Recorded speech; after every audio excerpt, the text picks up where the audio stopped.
Hello. Let's get this going.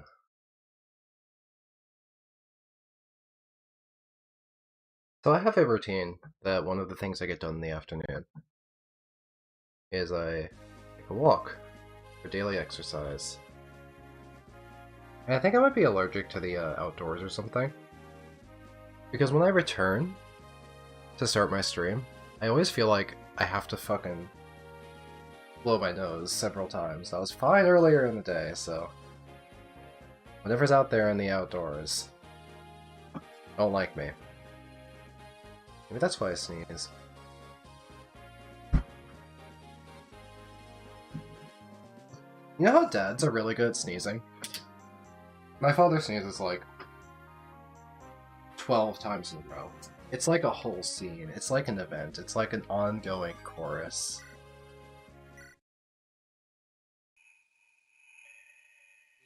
It's like a whole production.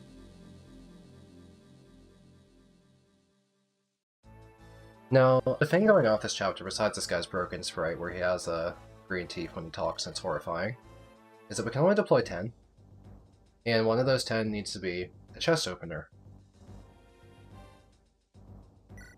10 deploy is relatively tight, because there's a lot of utility units in this game that give auras that you can use to form a giant death ball. Like, I'm not going to bring Saul's drive speed, because I can only bring so many units. And I want to bring capture units too. Like, I want to bring geese everywhere I go, because if an enemy has a really interesting weapon, I can just capture it. I'm gonna give him a Brave Axe, because I want him to have strong weapons for capturing, and, well, we have a Brave Axe. So I'll use that instead of silver when I need to do some big damage. It's a little less accurate, but I've kind of like become less concerned about accuracy lately, because I want to use Ray as a utility unit to solve the accuracy problem. You'll notice I don't have Ray deployed right now, but let's look at him. These skills, Hex and Anathema, can give me 25 more accuracy on the guy I'm trying to capture. That could give me a lot of consistency.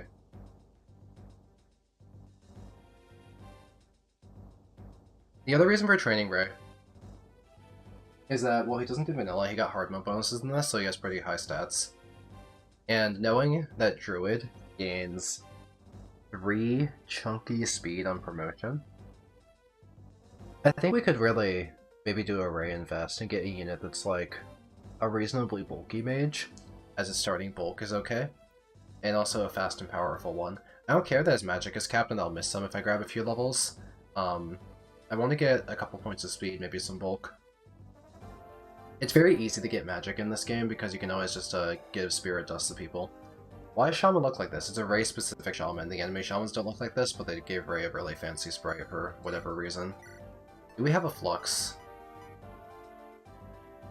This is hilarious. So he doesn't join with a Flux, and you can't go to the world map to go buy one. So I have to pay from the overpriced armory. By the way, ROM hackers can change the prices of this and the availability of this armory shop, and this guy didn't. Even though there's shops in the world map and you go in between every chapter, this being overpriced exists to punish you if you want to go shopping during a guidance chapter. But there's a lot of money because they keep giving me promotional items all the time, so we'll almost certainly be able to sell fast promotional items. Like let me just show you how many spare ones I have right now. Look at all this. And I've promoted plenty of characters. Like I randomly promoted Barth just as like a temporary Jagan. I've used 3 Heroes Crests and I have another one. We used one on Geese, one on Deke, and then one on Astolfo. Because Thieves are Heroes Crests in this for whatever reason. We still have a spare Heroes Crest. So we'll have spare promotional items to end up selling. Now, my question is, because I want to bring Ray, we need to drop someone. Now, Elfin is a light mage in this. He probably gets amazing skills later, because Lalum gets amazing skills, I'm guessing. I don't know what he gets, because right now he has Charisma, which is obviously very good, and Rightful Heir. Charisma alone is like you should maybe bring this character because you could get capture consistency, or you could do dodge tank consistency if you want to like do dodge tank juggernauting with Wendy. I go warrior instead of berserker. I'll show you in a second. I want warrior for this. I value this more than I value the crit. I know that Geese can do crit stacking with supports, heavy strikes, and berserker, but with how many lance enemies there are in FE6, I thought that Lancebreaker would be insane.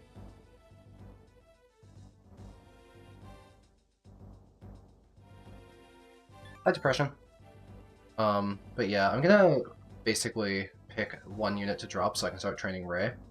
I don't know who not to bring for this chapter. Obviously, I think Wendy and Shauna are required as like my best combat units. A Dancer is extremely good. Lena's gonna become my main like staff unit, I think. Let's give her a mend. We probably don't need to worry. Let's use up the study tome and hold a... I guess we can take Saul's mend right now. We can always go buy more. There we go. Is this map hard? It's gonna be a lot harder because generic like Axe Brigands are 10 million times more dangerous in this than vanilla. This guy has 17 speed, so you can't even double him at 20, and he has 35 power and reasonable accuracy. So, and they're bulky too. 40 HP is a lot. They're not easy to take down. Random archers are scary too because they have adept and they never miss. So I'm more concerned about this chapter than I would be normally. That's why I want, especially because it's fog too. I want to like lead with Wendy.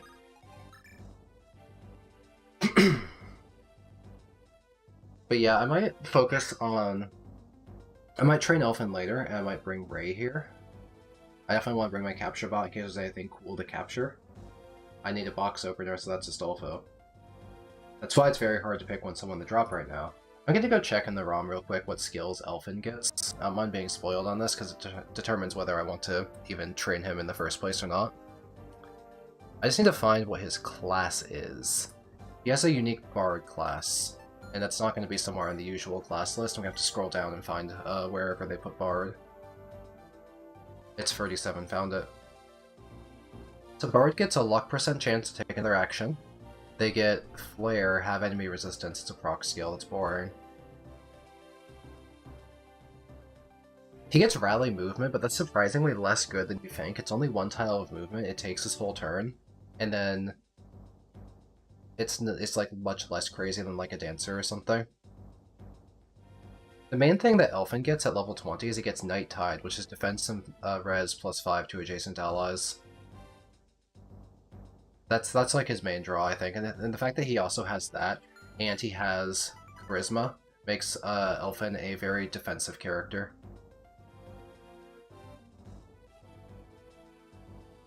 Yeah, Rally Movement's like a shove upgrade. Was the Halberdier promotion that bad? I thought that it was ugly, I didn't like the sprite, and the general caps are going to be fine, so I went for a general Wendy. I don't know all the skills that Halberdier in general get, but I don't know, Wendy's going to be so strong it can't like fail. Oh, Elfin's a force deploy. I have to bring him. I don't have a choice. Which means if I have to drop someone else if I want to start training Ray to use him for his capture utility. Yeah, I think someone mentioned Dorothy. She's not bad, but she's player phase only, so she's less flexible than my other units. So she can sit out a chapter, and we'll bring her back. I want to start training Ray. Do we have a torch staff? We can do the Lena staff rank grinding. Let's put the physic away and grab a torch.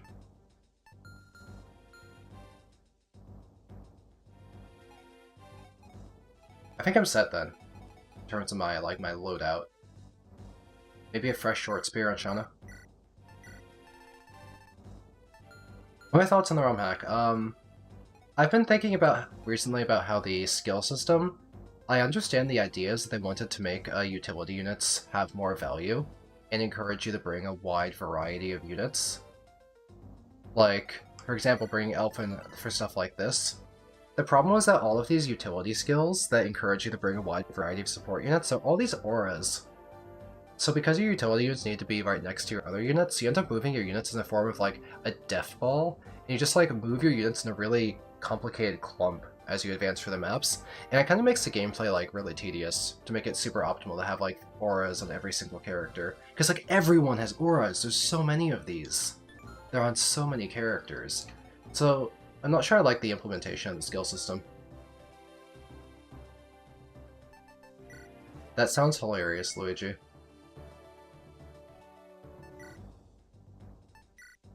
Also, so that Centum units is terrible because it incentivizes you to kill as many of your units as possible. Lorraine has 22 magic. She's not supposed to have high magic. Her magic's supposed to be terrible, but it's her best stat because you can just kill your own units for spirit dusts. I think it's a terrible idea that they incentivize you to kill your units like that. I really dislike it. I think it's a bad idea. Now, if I want to capture stuff, I need someone who has empty inventory. I guess it's gonna be Elfin and Larm's jobs to have empty inventories to take stuff. That elixir away. Everyone else's inventory is full of weapons. We can make space in Ray as well. Roy can always do that. Yes, there's way too much skill bloat. Every character gets 6 skills at high levels, and it's just too much. Bloat is definitely the best way to describe it. Virtuous Light is effective against other mages.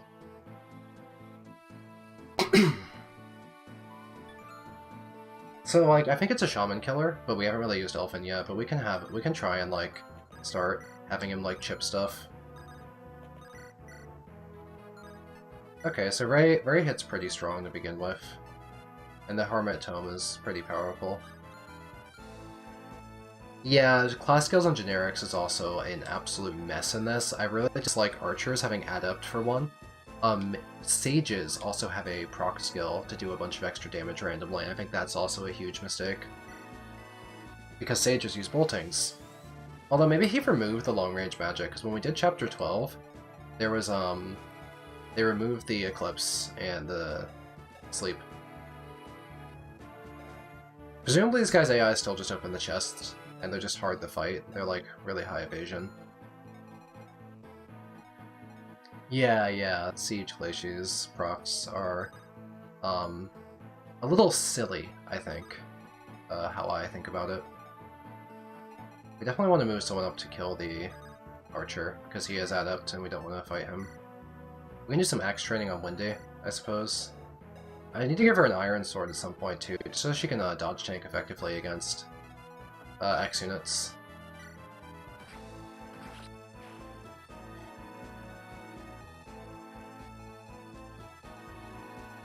Now, this guy's 17 speed, so with speed support, I could like double with Elfin. So like I do a rally speed, or I could have Clarine be nearby. I also kind of tempted to bait this rogue to open this chest so I can kill him and just save the turn opening it. That actually sounds pretty good to me. And then this guy can just go attack someone with a hand axe. That's not really a big deal. I can even like get to him and fight him this turn. Does that expose me to this guy? Not particularly, no. Okay, well it would chip for her. I can probably rally her speed. Crazy how the 19 speed Clarine is not doubling, but if we do a rally, he has 18? It has to be Shauna then. We have to do a Shauna rally. That's crazy how fast he is. Let's get Elfin in this rally as well. Generics are just so fast in this game. Let's look at Clarine's combat spread actually. Let's look at the animation.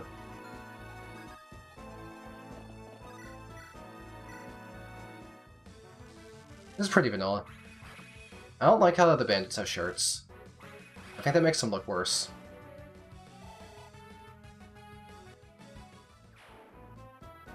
Go on, Seraph. I am listening.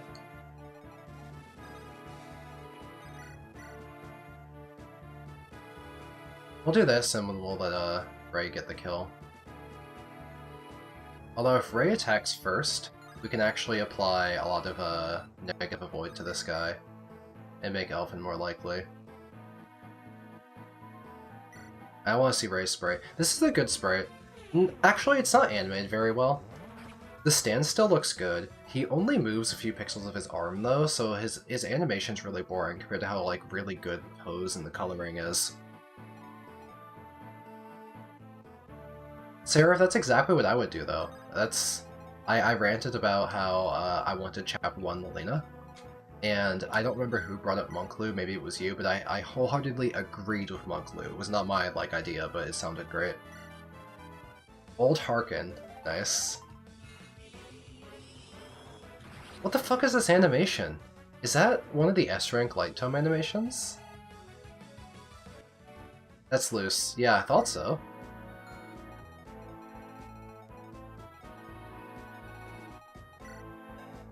Silver Sword, Lockpick. Can't get to him, but let's let him take the chest. I could also maybe like kind of get to him if I did like a dance or something.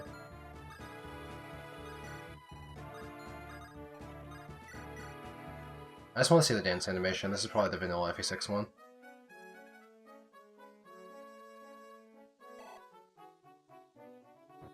I thought Lauren had a heart in her animation somewhere though. That seemed to like it was maybe different. Oh, he doubles the stealth up. I'll just throw a chip at him and like wait for him to grab the chest.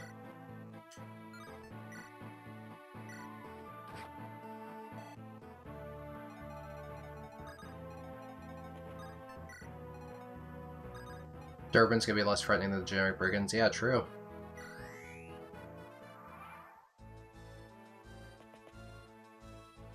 I bet you that Myrmidon is 25 speed. Okay, so they obviously buffed the loot in this chapter. I don't remember, well, there's still antitoxins here and there, but I don't remember a Tomahawk. I'm just gonna go up. If you go up, you can get most of the chests, and there's a white gem at the top that I'm really interested in. You could probably intentionally staff grind by, like, getting yourself poisoned here, by the way.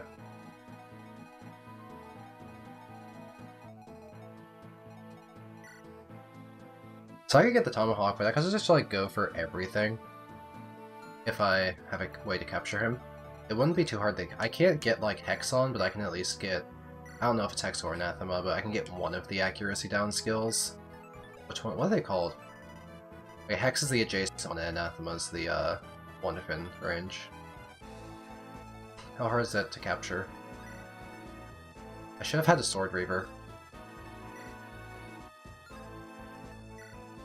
It's really hard to capture. Yeah, if I was Sword Reaver. I'll just kill him then. Can't be bothered.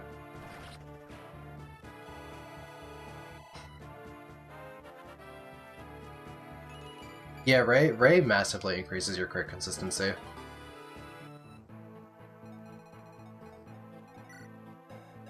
"25 speed! And even more evasion! Why'd they give the 25 speed class more evasion? He has 73 evasion. That's why we want Bray. We want Bray to deal with crap like that. Because we don't have Dorothy right now to have certain blow. We can just throw in 25 speed. It doesn't double Wendy. Because Wendy has her stance. That can even do all these rallies. And I'm gonna have Wendy double back. Be a bit crazy with it. Lose against Lance for accuracy. And we'll bait that guy that if he wants to throw a hand axe at Clarine, he can. I'm just gonna stand here for spur speed. We can take one hand axe hit. We've used a Seraph Robe before. Also gotta use judicious use of the Torch Staff because Lolita can use it from very far away, and it's a staff EXP grind. It just lets us see crap. Whee!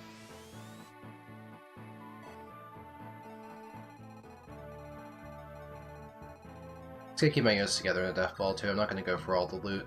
Going for all the loot just sounds like it would be more dangerous. I don't mind if that guy throws a hand axe at Geese or something. That'd be okay.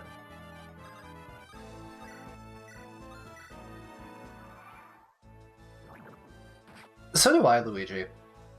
If I wanted to mess around with like a remake, I think FE6 and 8 have kind of been done. 8's been done to death.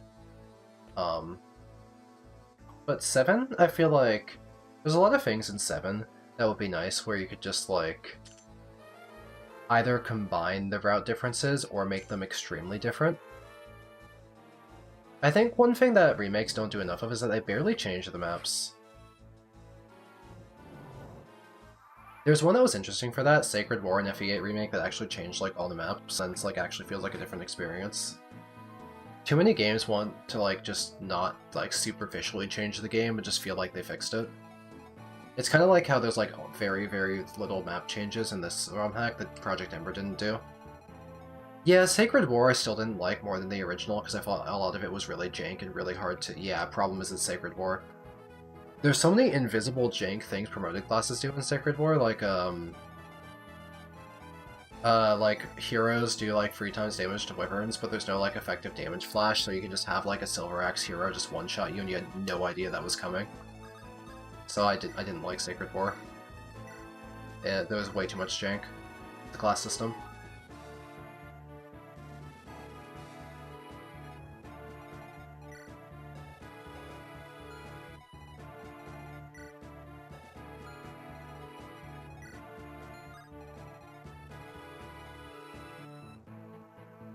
As an alter the terrain, like actually make a new map. Because a lot of like FE maps are just like okay. Like there are some excellent maps in FE6, like Chapter 11 Village with Echidna, and there are some really bad maps, like some of the Gaidens, like that Gaiden where you just have to break down 1,100,000 like HP walls.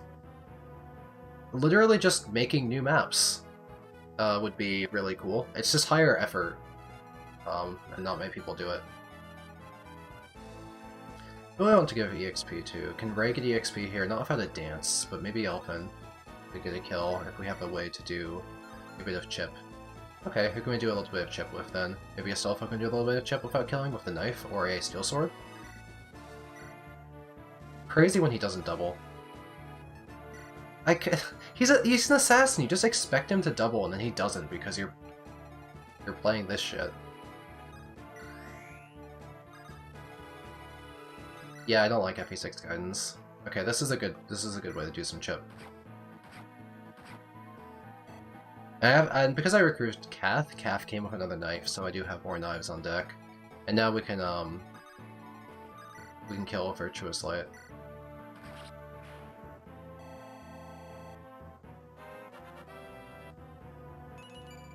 He's getting magic every level. Not like magic is hard to come by with the Spirit Dust thing, but I guess I don't mind free magic every level. It's a welcome addition, I suppose. We could maybe dance Ray and get him closer. I can't see too far ahead, so let's try to... Is there a way to chip without killing? Because this guy's adept. Maybe I'll just kill him because he has adept. Or I could go for like a random capture if I'm bored. Because these guys are pretty it's hard to capture without Ray nearby. I'm probably not going to greed like random captures all the time just because it complicates playing the game by such a large amount.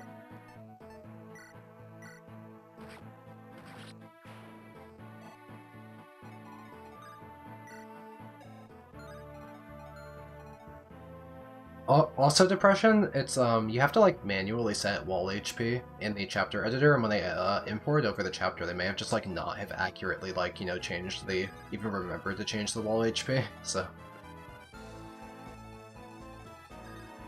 Not gonna move too far because I don't want to get hit by something out of the fog.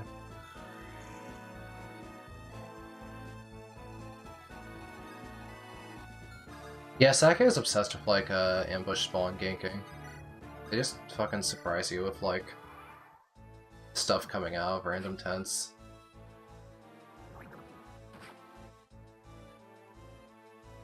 I'm probably getting chased from behind. I'll have to lean or something, use a torch staff to know what's behind me as part of her staff grind. Oh no, anyway, I don't care. You get over with. I'll just random like healing anyway. See?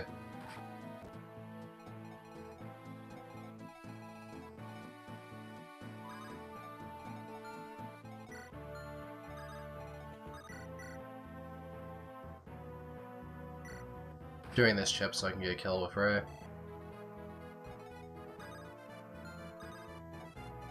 I'll move Astolfo up front because he can probably see the furthest. But not attack. Well, there's another guy. Ray is so much easier to use than like other shamans, because not only did his flux accuracy like surprisingly good, but like these skills are crazy. By other shamans, I mean like other shamans in like Fire Emblem in general. But all shamans are hyper accurate in this, so this is a pretty good EXP.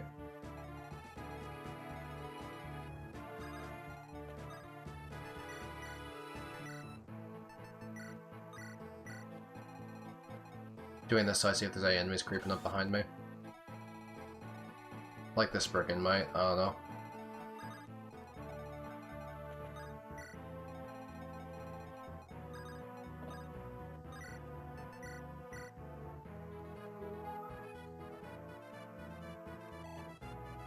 Oh look, another turn.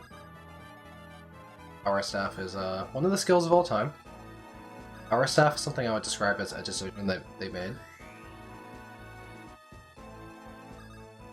I could potentially give another kill. No, I probably just one round here with lightning.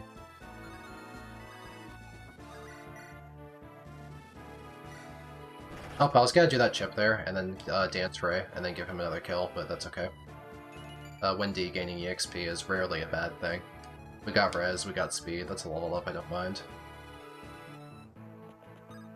I will Dance Ray for the purpose of keeping him closer to the front lines, because he's still a 5-move unit. Definitely Dance Astolfo next turn, because he'll need it for the purpose of going to the left chest, and then getting back to the rest of the army.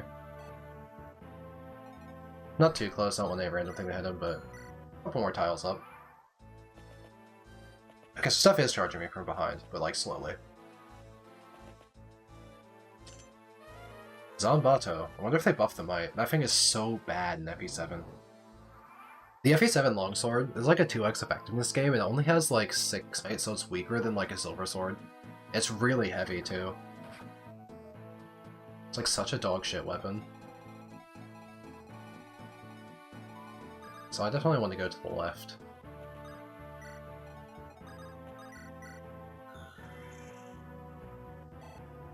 Let's continue to spam the Torch Staff or Staff Rank Grind. Alina started at B, so the Staff Rank Grind is really fast actually. She's already like considerably the way there. She'll be our best staff unit for warping and stuff because her magic is enormous. A Killer Lance, okay, sure. I have no strong feelings regarding that Killer Lance.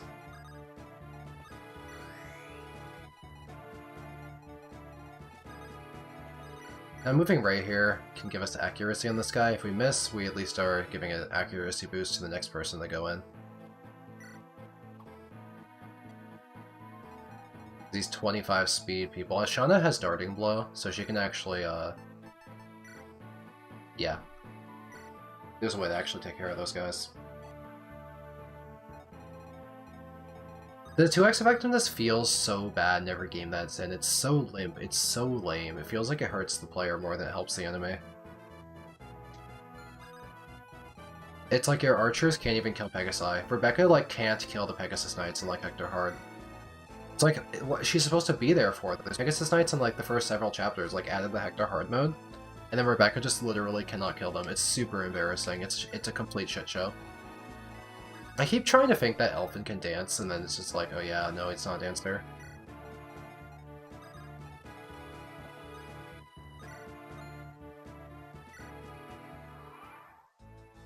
That's another reason. There's the things I would want change in FE7, mostly, is I don't like the 2x effectiveness, and I don't like the tent. I really do not like the tent. Another Hero's Crest, there's been 4 of them so far, that's a 5th one. 0 hit.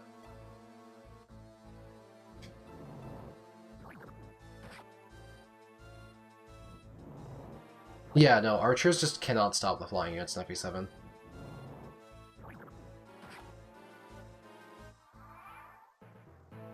I would also nerf FE7 Luna. I think it's disgusting how FE7 has like 21 magic druids with Luna crits. that can one-shot any unit in the game, because you just have 60 HP as your cap. Damn, okay, generic. Why does he have 24 strength? What's that strength stat for, bro? Damn, where the fuck do you work out? The library, because his magic is higher, but like, Christ. His strength is higher than his resistance. Exactly, FE7 has an intentional quality of life downgrades from FE7, or from FE6 for narrative purposes, like, oh, Merlin, this sucks, but I'd rather just make him not suck. It's just not fun. Seal Res. Eclipse has -1 might. Interesting. 30 hit, so it's higher than the, this is the FE8 Eclipse then, not the FE6 Eclipse. It has 20 more might, 20 more hit rate.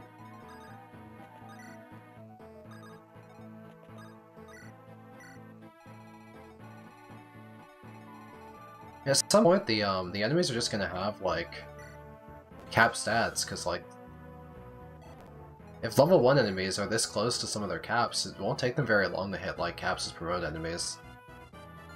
Not that far off his magic cap. This guy is genuinely not much stronger than the generics. And he doesn't have his hand axe out. Bosses are usually a non-issue because they don't move, and you can just stack 5 million auras and take care of them.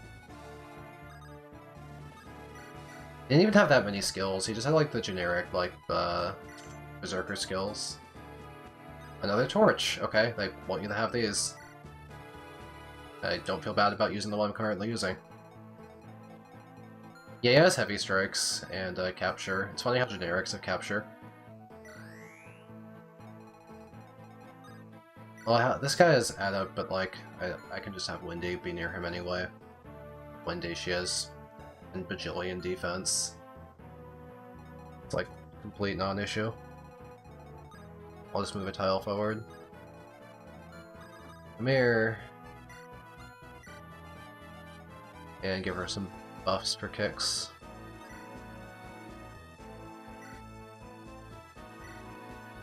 Restore staff as EXP. May as well use it for shenanigans. It's not like... you can just buy these. Why not? It's 10 EXP per. 20 a turn.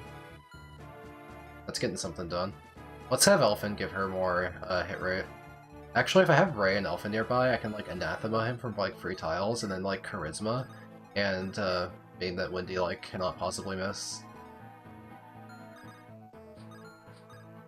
Give her a rally speed just for kicks. I'm just kind of messing around at this point, right? That guy is getting poisoned to death.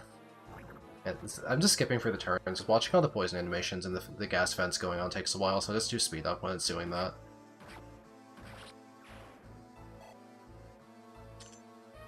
Don't care that much. I mostly care about the white gem. Oh man, he had a 4% chance to do like 13 damage. Shouldn't Eclipse do a lot more than that? Oh, is this the crappy FE8 Eclipse where instead of bringing down the 1 HP, it's... oh my god. It's like half HP? Yeah, no, it's really bad. We've only done 13 damage to Elfin. What's this guy holding? I kind of want the secret book.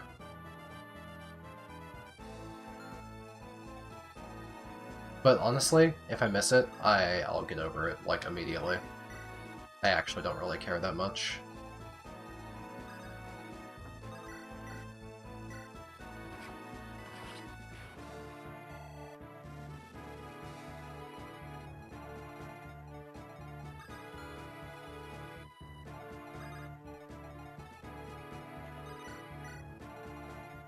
Money torch spam. Skip that, just kind of skip ahead for that. Not much on this chapter. This chapter's been easier than I thought it would be. There's been a lot of like stat inflation and scary enemies in some of the previous chapters, but they're actually going pretty light in this one. A heavy spear. That's an okay weapon sometimes. 27 might against armors. It has its uses.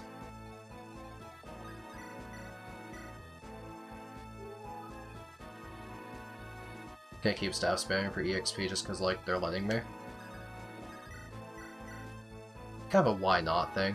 I can always get Clearing Pod up with Power Staff anyway, she has infinite mobility. I wonder if where this guy's gonna run to escape. I might be able to chase him down, but I think they have a, like, 7 move or something.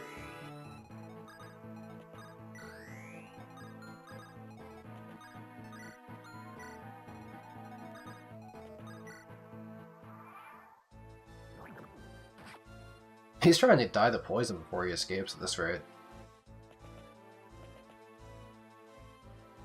Is he gonna go for the north? He won't go for the north chest because he's out of inventory space, right?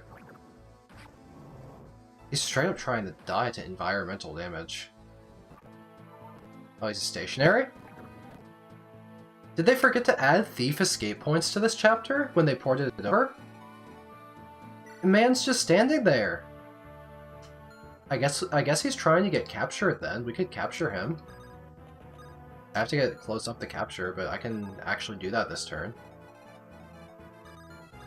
I could like move Ray right next to that guy for the bonus. I could get Elf in there for the other accuracy bonus.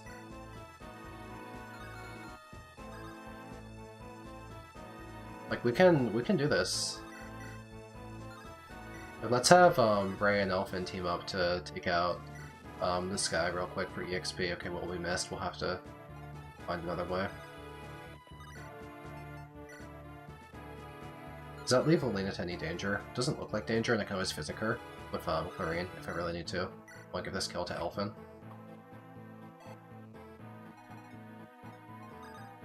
You're horrified to find that the endgame is really hard somehow. I'm fully expecting there to be a ridiculous amount of like endgames, like wacky skills given to enemies in the endgame to make it difficult versus the inflated player units. I'm expecting it to be like a full-on 6v6 like brawl of like random bullshit skills, which is one of the reasons why I want to train extremely overwhelmingly powerful units. Like I want to cap stats on like a bunch of people and crap like that. Gonna give Geese a rally for some accuracy. I'm gonna move him one tile, then we're gonna dance, and we're gonna go in for that capture.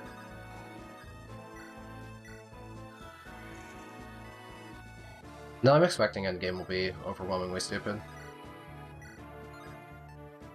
Should've maybe grabbed a Sword Reaver from Roy. Can you access Convoy and then trade in the same turn as like 2 separate actions?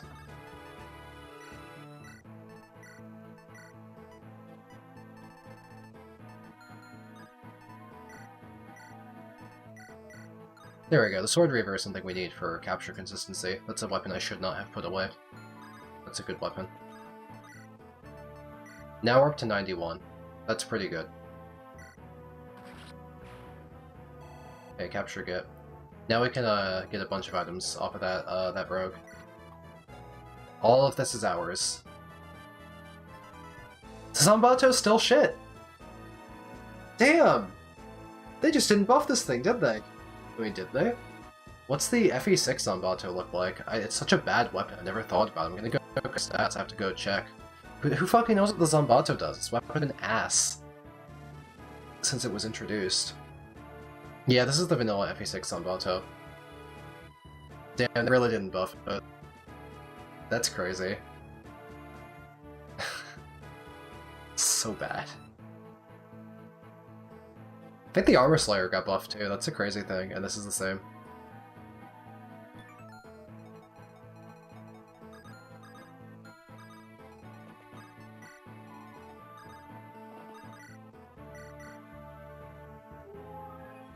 No, the Zanbato's not in FE6.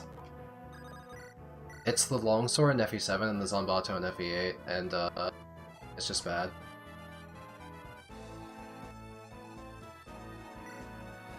Yeah, it's an FE9 effective weapon. I think the funniest effective weapon in the entire series is the Half of Radiance Wind Tome. Can double its 1 might to 2 might if you hit a flyer. You get 1 point of additional damage. Literally 1. Like, that just has to be the funniest effective weapon ever. I get why these guys drop killer weapons. I'm not gonna complain. Free weapons, but like, why? Let's tread lightly. Awakening does it too? Yeah. Not surprised. I didn't know Awakening had like effective anima tomes like the Tell style. I've only played Awakening through one time.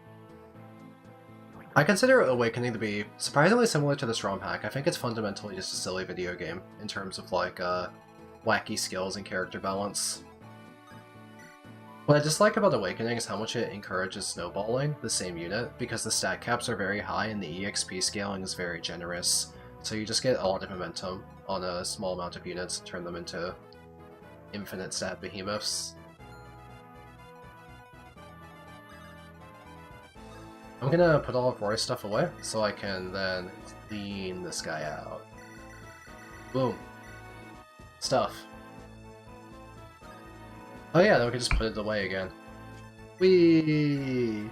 I could like keep the silver sword if I wanted to, but my rapier. I have like 2 brave swords I'm like not fucking using. I have so much crap I could use. I don't use swords that often. What's a Stolfo sword rank? A. It hasn't been going up super fast because Lightbrand is light magic, but like Durandal Astolfo could be. I don't know if it's good, but it's at minimum funny. It's a high speed cap, we can maybe cook something with that. This guy's a silver axe out, so we can like try and set up a Ray Elfin gaming on them.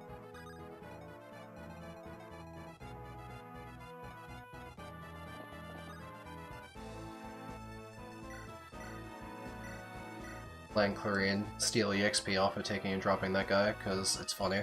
Hey, speed! Strength! Clarine strength! I'm thinking about how Clarine can go War Cleric when she has this much strength. Imagine going War Cleric Clarine.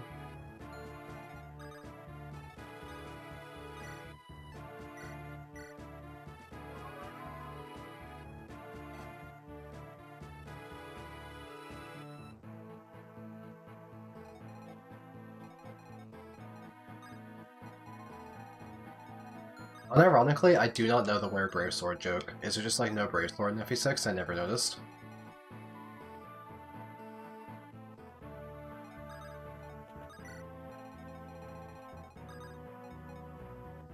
There's no Brave Sword, okay. Enemy only, huh.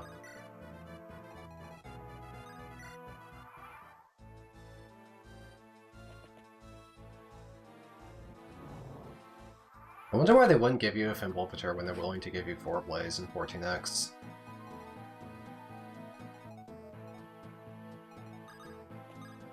Take some stats. Go do a crime. Fimbulpator is meant to be Bronia's weapon? Okay, sure. Ah, there are more. Only a one-range weapon, so if we can fight at range and avoid it, or alternatively we could let Ray brawl at close range and trade hits. That's okay, we can take 1 hit. I don't mind that. I could even like rally his speed and crap like that, so he'll actually like double and fuck him up. Let's be excessive. Let's add layers to this. Now we have 10 million speed on Ray, and this guy is out of range, and he'll walk into Anathema range. And then we double, and we do all this damage. I'll probably give Ray the Speed Wing. I want to invest in him. I want to invest in his speed. I want to get free... Oh, speed here. Perfect. We can get free speed by promoting, go up to 18, and then we can give him a Speed Wing and go up to 20, and then he'll just be like good, right? And there's no way it's just bad, because I just feel like these Hex and Anathema, they're just too good. They're just fantastic utility skills. These guys move. Windy probably doesn't even mind really getting crit. Put away this. Grab an iron sword. I can go fight that guy. But I can give her more defenses, but it's by dancing her. It gives her like 26 defense, and she has weapon triangle, so she's getting hit for like 4 damage. Oh no, she could get crit for 12. Dang, she even gets hit, that is. I want to run up and past this guy, because there's a white gem to go get.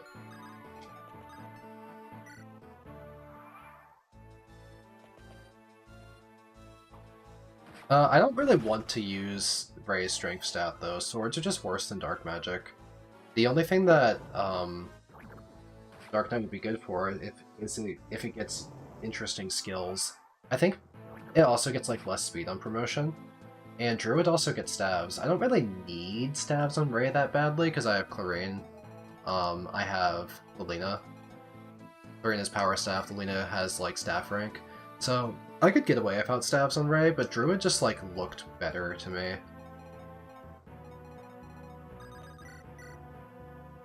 Man, these guys are accurate. I mean, I'm even near Elfin for the accuracy boost.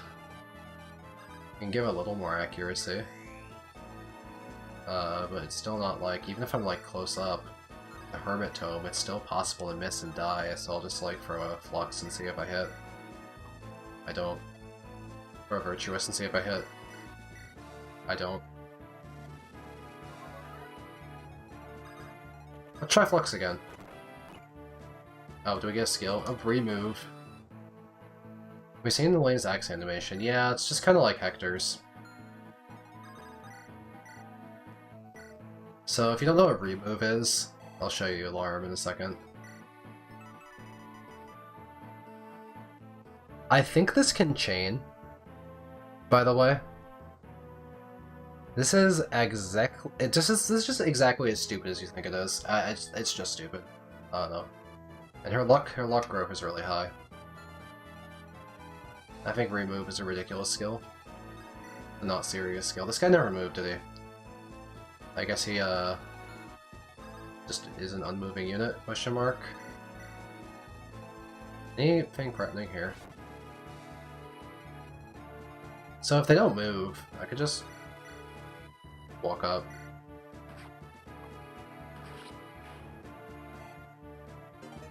Cool. A Killer Axe. And if the other guy doesn't move, we can just like throw ranged weapons at him and crap.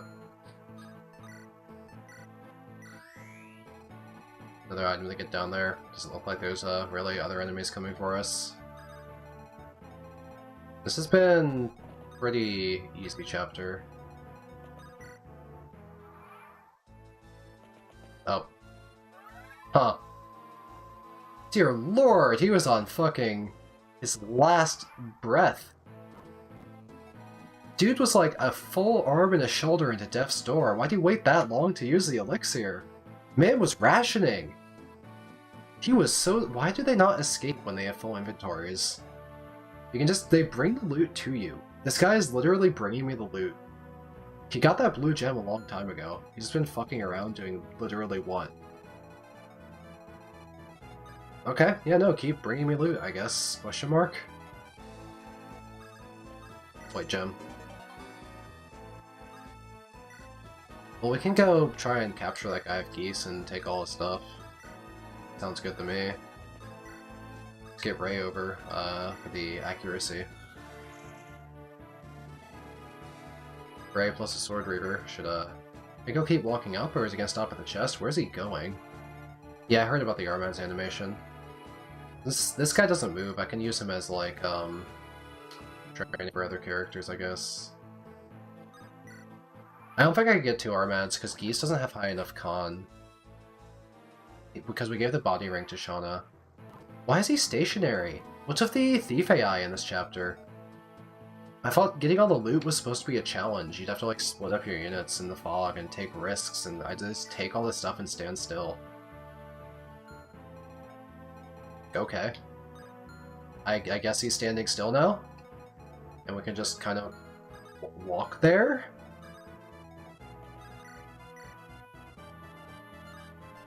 Get a random kill here for EXP, or miss. Both these are bugged, because the other guy was standing still too. Did they just, like, not port over the escape point? I feel like if the ROM was tested, they would have noticed on the first play of this chapter that the thief has no escape point and that they just stand there. That's impossible to escape notice, right? Hasn't this hack been out for a year? How has it been a year and they never put the escape point in this map for the rogues? That seems sloppy.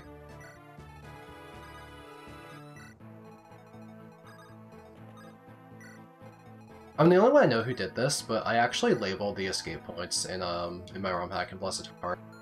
They're extremely obvious. A lot of games, they're just some random corner or stairs, and you have no idea how long you have to get the thief. Not only do I try and telegraph the thieves running to the chest room so you know how long you have until they get there, I also telegraph what the escape points are. So you have like a really clear read on what your side objective is and how tight it is. So you're very aware of it. You don't randomly lose loot, you just know what to work towards as you progress on the map. Yeah, I use that arrow indicator. Anyway, we're moving capture team south to the rogue.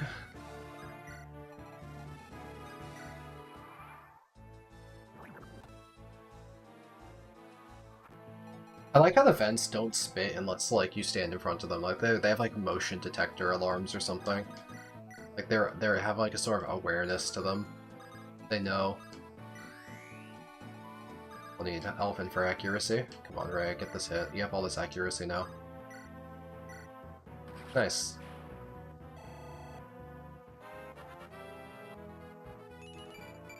More speed! We're speed blessed. That's 2 hard speed level ups in a row. That's extremely fortunate. With a promotion, the speed wing, his speed is going to skyrocket, and he'll be fast, he'll be strong, he'll be reasonably bulky, he'll have utility from his Hex and Anathema, he'll have 20 strength, for some reason. He's going to be a great unit, right? He's going to be really strong. He's going to be very, very strong.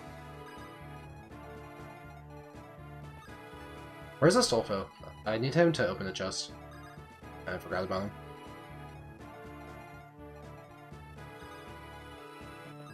Okay, so right now, obviously I want to wait until I get my accuracy, but we'll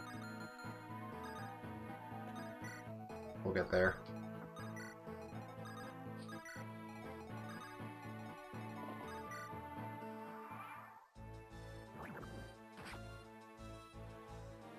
Ray is like built better. There's just something about him. I don't like that crit rate. We're not gonna take that chip. We're gonna go here and we're gonna do nothing. I can always like hit capture twice. Okay, well, can we add some like damage or speed or something? Because I can always hit the capture command multiple times for the purpose of chipping, like, safely, because if I crit accidentally, it's still fine. Okay, I need a rally speed. Is there a way for me to not get, doubled when I'm capturing? We, like, put on, like, plus 10 speed. Can we have our speed? We're at plus 6 right now, plus 10 next to Clarine. We still get doubled when trying to capture. That's hilarious. Then what I can do is I can try and capture, and then I can dance and try and capture again. And that seems fine. My chance of dying here is microscopic. Ah, I just got him. Okay, and then Roy can clean out that inventory. And take lots of good stuff.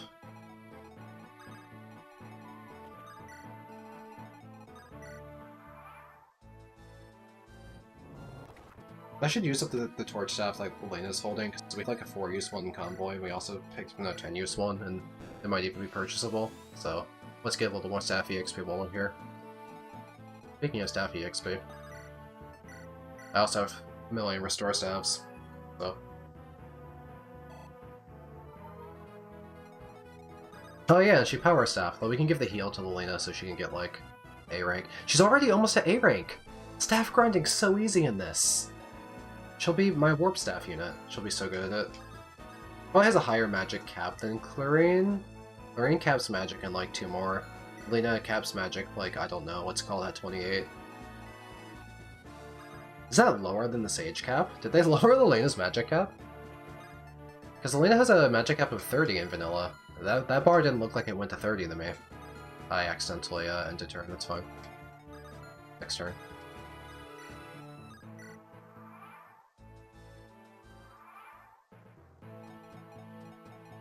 Here, Elena, take an opportunity to get a heal for your staff rank.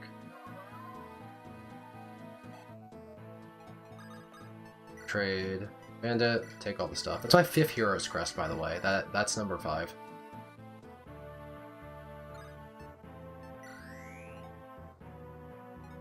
But we can, you know, if we preserve the Studied Tome, we can use the Studied Tome to get Elena's magic past 30 when she's using Warp.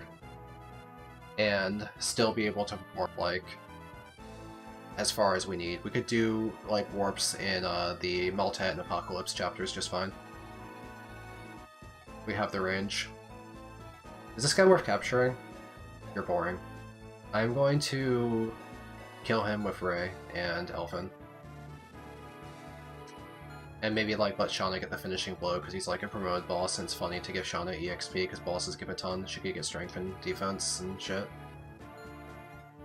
It's been, like, a tradition to give Shauna boss skills, so I'll probably do that. On does Geese have? 14. He can capture Berserkers, actually. Wait, he can capture... Geese can capture Berserkers! Oh my god. Is this gonna be it? Can we get... Armads? Durbin might have a con bonus, yeah.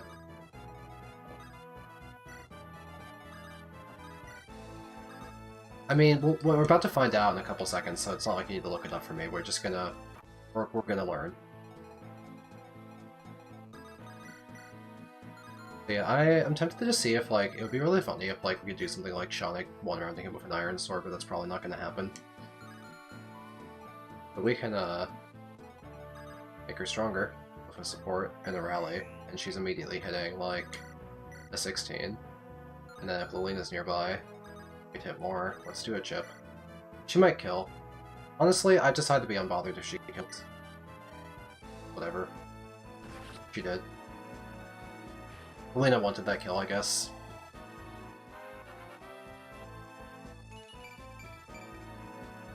Oh yeah, I have to go get chests. By Durbin. Where is he?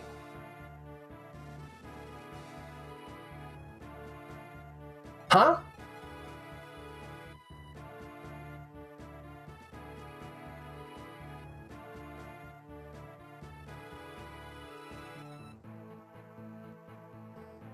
Guys, this Romhack sucks. I like how they added the ghost to the chapters and he's just not there. Man just didn't show up to work today. Dude, he slept in. There's nothing there. He could... This game's stupid. Get all the, boxes. Everything looks open, and everything that was open was brought to me by the rogues. I mean, they each opened, like, 3 boxes each, and I captured them, so... Yo, in a crit show hard, she killed 2 bosses. Game's stupid. Let's use, Torch for the last time. So no double Armads. I wanted to capture Durbin to try and duplicate Armads. We just have to get the regular one after the seas.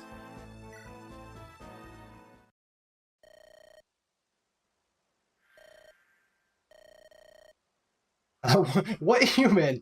He wasn't. I think that what Roy's referring to here is that Durbin was actually really small. That's why we didn't see him. He was really tiny, so he didn't actually occupy a tile. It was like an ant on the throne. I think Roy stepped on him. That was truly Lolita, you one-shot the boss with a fire tome. It was an unhuman. True. We have defeated Kama Durbin. Who wrote this? I mean, I know who wrote this. It's the guy who made this, but we have defeated Durbin. Like, pause there. Got the dramatic effect.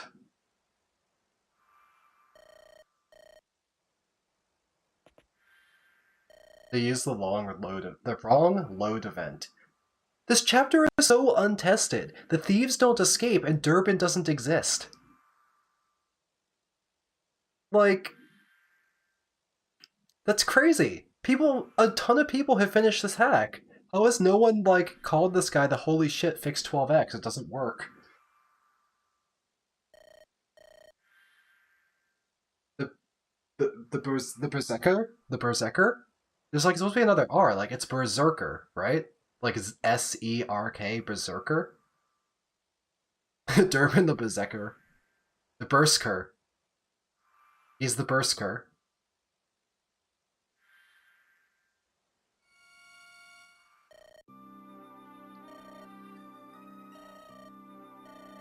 They spelled it correctly here! Why was none of this, like, text proofread? Who was the proofreader for this? I guess there wasn't one. So, well, my question is, what was the writing process for these original scenes?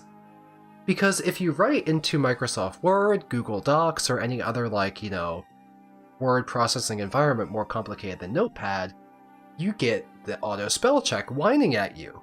This has been standard technology since I have been, like, as long as computers have been, like, in my lifetime. I'm 28, I grew up on, like, word processors having spell checkers. How can you fuck up basic text all the time? Yeah, that's what I'm building up to, Luigi, is that I think that the dialogue was not written as a script. I think all of the dialogue was written directly into the FE Builder event editor on the fly, rather than having an actual, like, writing process.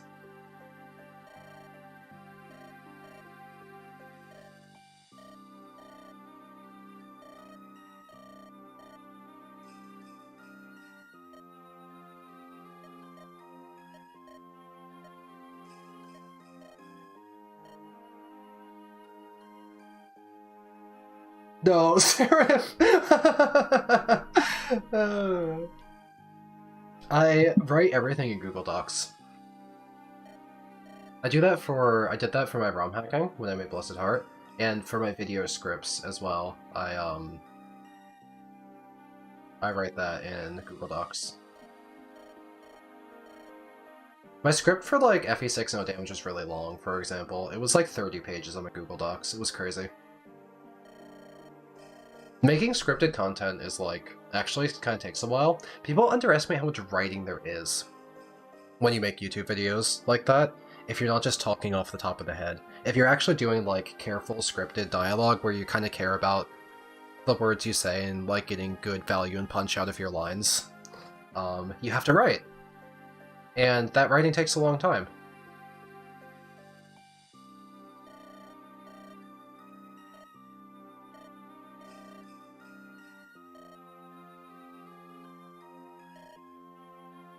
How hard is ROM hacking? Very accessible. The reason there's so many ROM hacks out there is because one Japanese man found a genie in a bottle and he said, make Fire Emblem the easiest game to ROM hack across all video games. And the genie said yes, and then there was FE Builder.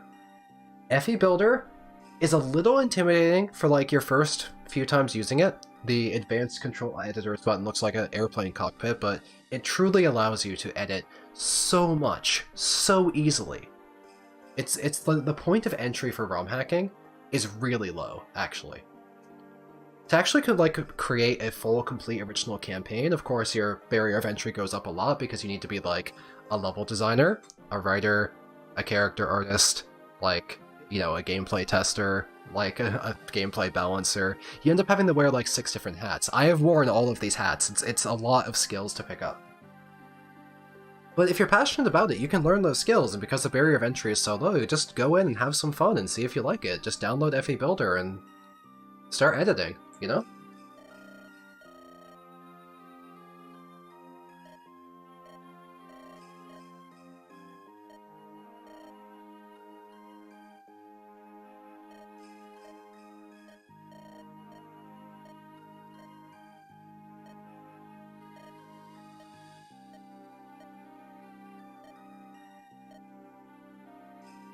Phila's Might? Oh my god, that's plus 10 flat damage for the turn.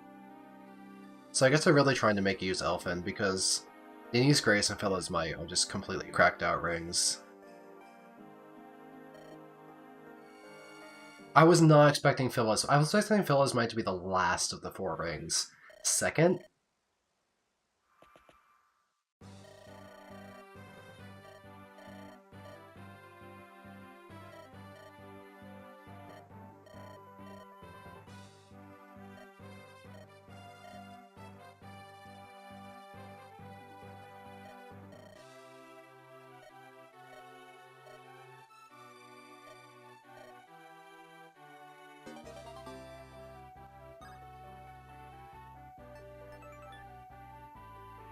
This is buffed.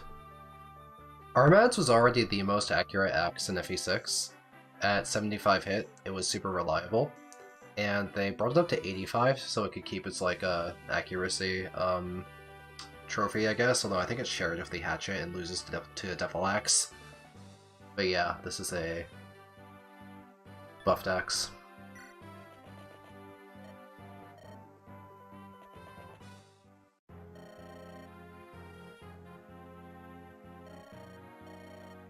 It's Walt! Hey Walt gamers.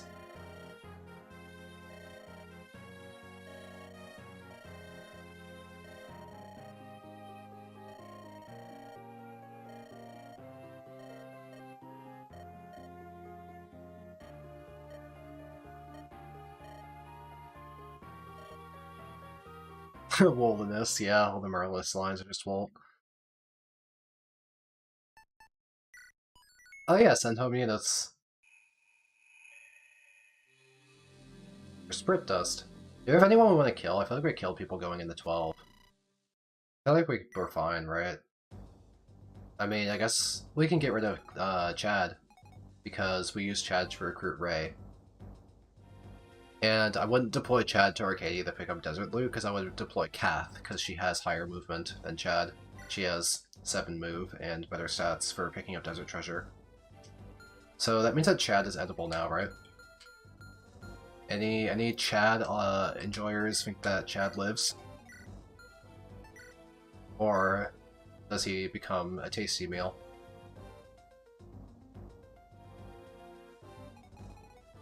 I think Chad's a tasty meal. I think he's edible. I think Chad would be reduced to like a packet of fruit gummies. Like those kind of things they give out the kids, like the strawberry fruit gummies and such in the little like plastic packs. I think that's what Chad would be once we consume him. Tasty. The silver source ending there was I mashed for the dialogue of the spirit dust going into Roy's inventory. Chad promotes into spirit dust. True. Oh, okay. I guess it's down here. It's kind of neat having like an actual world map for Alib. I think having a world map is a cool feature. I just think that I just dislike every single tile having a shop. Oh my god, you can buy short... Hold on. Sorry, I really like short spears. I just bought 4 while holding down the speed up button. Short spears have 85 accuracy, and they are what we call extremely strong, on account of their extreme strength. I'm gonna go get a fresh iron sword for Wendy, which means I have to go figure out what shop has an iron sword in it one by one, because it's impossible to remember what shop has what, because there's literally a shop on every tile, right? So finding an iron sword ends up being try out. We found one. Cool.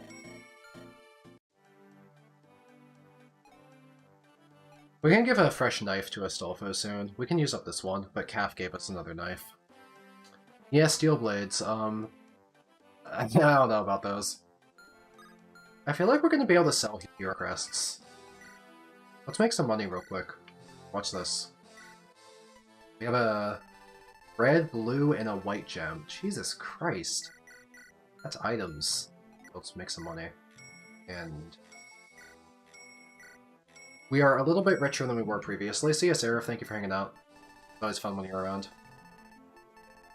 We have a lot of elixirs, too. We also have, like, extra lockpicks. We're not gonna need all of these. We're not gonna need, like, all these vulneraries. We won't really need them. It's, like, low use elixirs. I'll sell first. Not gonna use all these.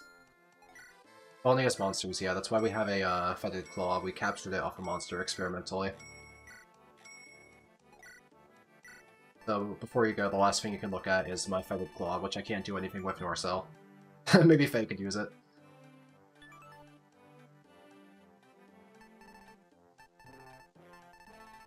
I like how concoction's at the very bottom. Like, they didn't reorganize the item ordering in the item list to put concoction between vulnerary and elixir, because that would have been hard. So instead, concoction's just down here, and it's super jarring. Let's get rid of, like, old, like, busted up stuff, just to make the convoy make more sense. Stuff I have, like, no use for. I want more Axe Reavers. That'd be really cool if I could get more Axe Reavers. That'd be so sick. I don't really need them because Wendy and Shauna can use swords. Particularly Shauna's had time to train her swords. It's at C rank. We can use Killer. That's really good that we can use Killer swords. We have some, right? Only one? We can buy some in Chapter 13. This is not a big deal. The reason I'm excited for these is because these are 7 weight. Shauna with a body ring has, look, 7 con. So the Killing Edge is like the perfect weapon for her. What's her personal? What channel are we talking about? We're talking about Shauna right now, because Shauna infamously has Aptitude, which is the reason why her stats are enormous. Hello, Rick Morty. Get a fresher. Restore staff. I don't always sell the old one, because you can just buy restore staves. I don't need to use the torch anymore, so we can put like a physic or something on the Lena. Keep these dancer rings around, put that tomahawk into the convoy. Otherwise, we'll keep using the steel axe on Wendy. It's really good for axe training. She gets so much weapon EXP from it.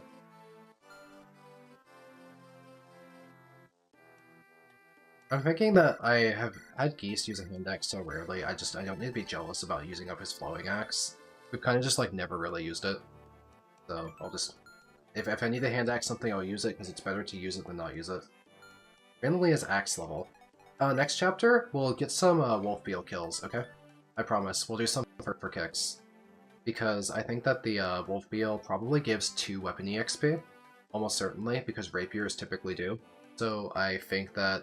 I can't guarantee that they ported it over. I'm gonna go check.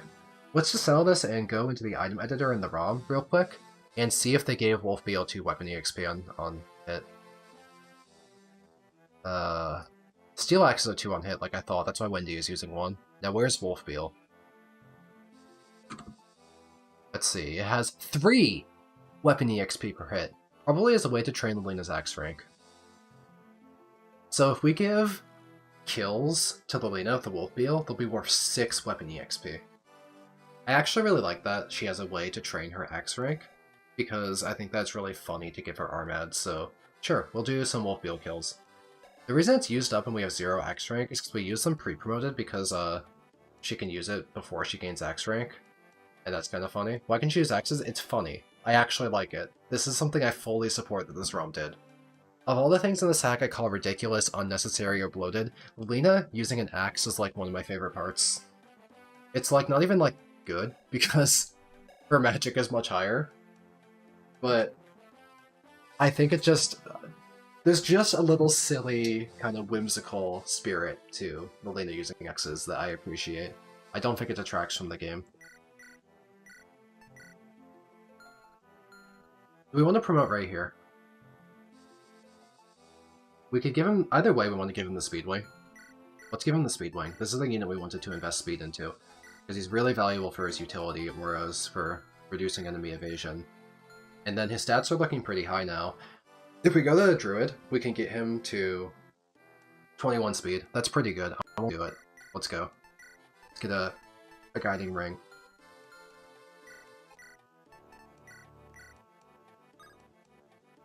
Now the other thing lets you use swords, and that's why he has like 20 strength. I don't like this for a couple reasons. One, swords are worse than dark magic.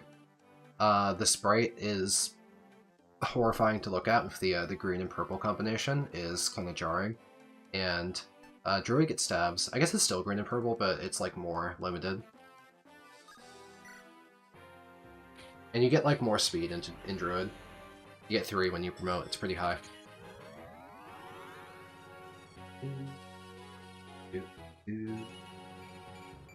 Yeah, huge gains. Huge bulk. 4 HP, 2 in both defenses, and 3 speed.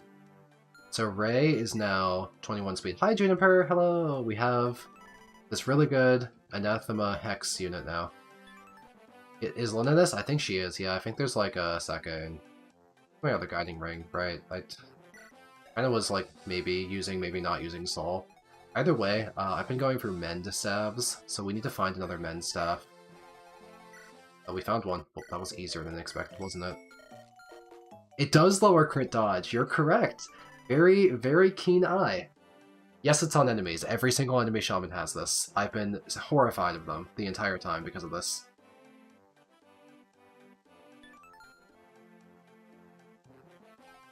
Yeah, I think Lynn and maybe like Florina are like in here or something, I don't know. But since they confirmed that Sue is Lynn's kid, and Sue is dead right now, sorry about that, I guess Lynn and Florina don't get to be gay married unless Lynn and Florina found a way to have a child. Okay, I think we did our preps. We can go to 13 now, right?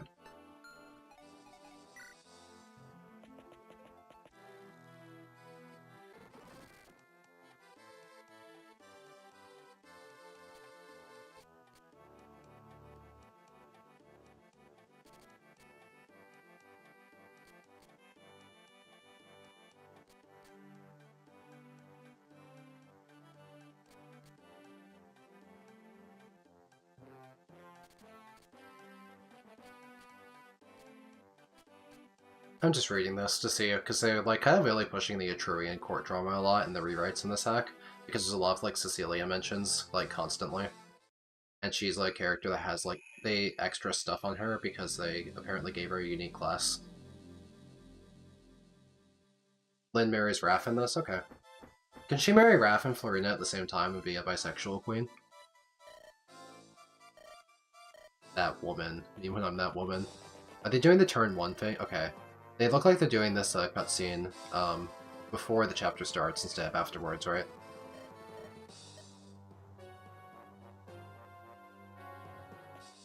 Or are they waiting a turn? Maybe they're waiting a turn. We can look at Zephiel's stats. I'd love to see Zephiel's stats. I want to see what kind of crazy-ass skills he has. Better hurry, Walt. Why is Alpha sending out scouts? They put Alpha in charge of scouts, like that's his job. He just like shows up to like the barracks and he's like, hey, can I get some quick-footed horsemen? And I'm like, oh man, it's that fucking minstrel. Yeah, he looks like a twink. Let's do shit for him. Who put Elfin in charge? Like, yeah, he's a prince, but no one knows that besides Lauren.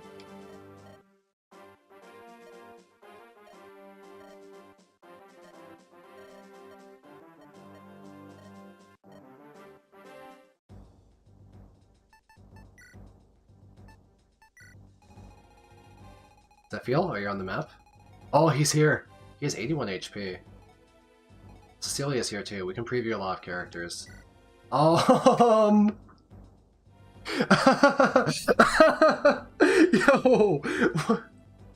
Why does he have 5 leadership stars? Does that mean... Oh, I hope he goes away before turn 1, because if he's on the map on turn 1, that's a problem with me. He's gonna make the enemies a lot stronger. Okay, let's start reading skills. Let's see what skills Zephiel has. Oh no. Oh no, he's gonna spam procs. 30% to proc rate. Oh. He has a 58% chance to Vengeance. This Vengeance can add up to 40 points of damage, and he has a 58% chance to do that.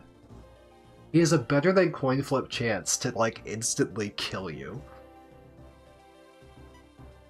Tower shield? Okay, sure. No! Is that why his speed cap is so low? Okay, so let's think about low HP Zephiel right now. Let's say Zephiel has 1 point of HP. With Resolve active, his 38 strength will go up by 19, resulting in 57 points of strength. He will then add 40 points of damage from Vengeance, threatening 97 points of damage before his weapon. His weapon, of course, has 20 might, threatening 117 points of damage. But he also has life and death. Oh, like, we counted life and death, yeah. So he's not even slow because of life and death. And he has Wary Fighter. The Resolve exists to give him more strength, mostly, Luigi, I think.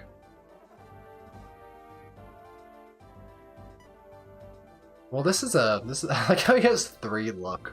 He has all these stats that are like, we need to nerf him. He's too strong. What can we do to reduce Zephiel's power? And they remove 3 luck. He weighs 17. Do you think if you buy body rings, you can capture him? I mean, I could always do it like the way I did like my no damage taken run. I killed Zephyl with bolting. Maybe you could just do that the same. Maybe you can kill Zephyl with bolting. But like, can you capture him? Can you get this? Because this is not a PRF, right? This is just an S-rank sword. Like, it's not a PRF. Can any sword-using character use the Ekisax? Kessex? It drops. Oh, it just drops? You don't even have to capture?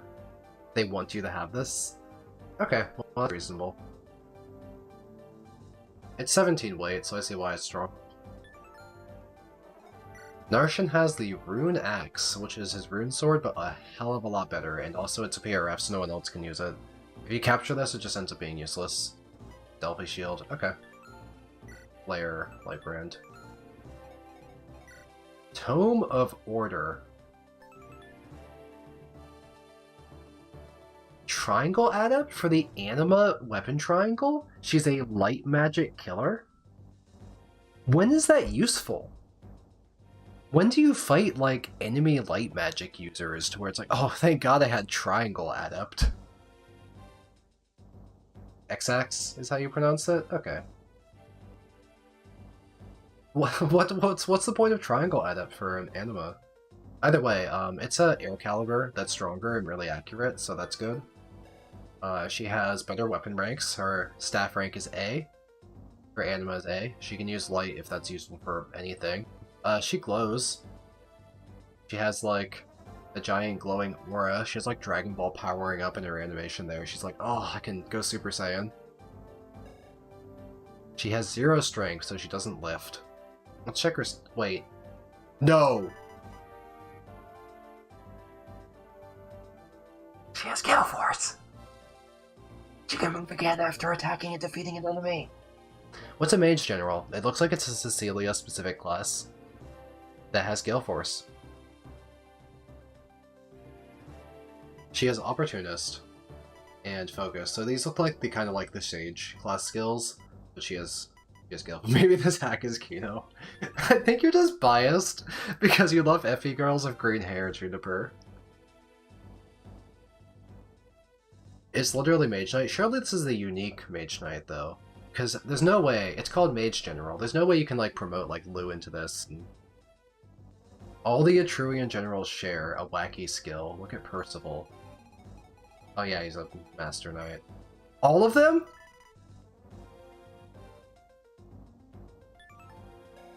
Prized Lance.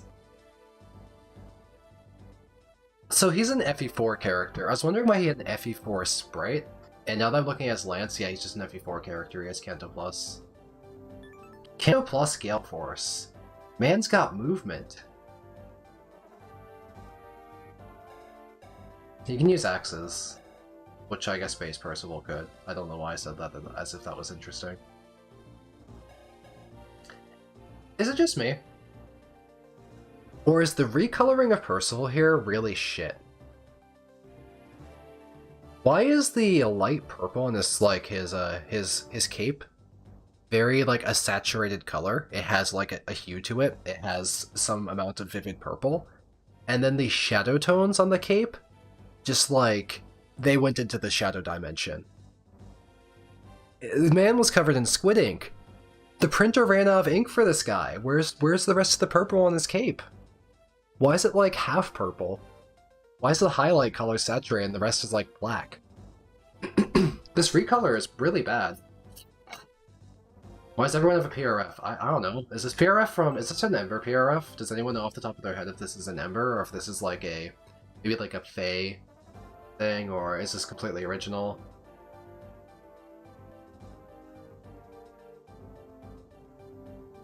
Douglas also has Gale Force. Yep, I'm expecting that because all the Etruian generals seem to have it.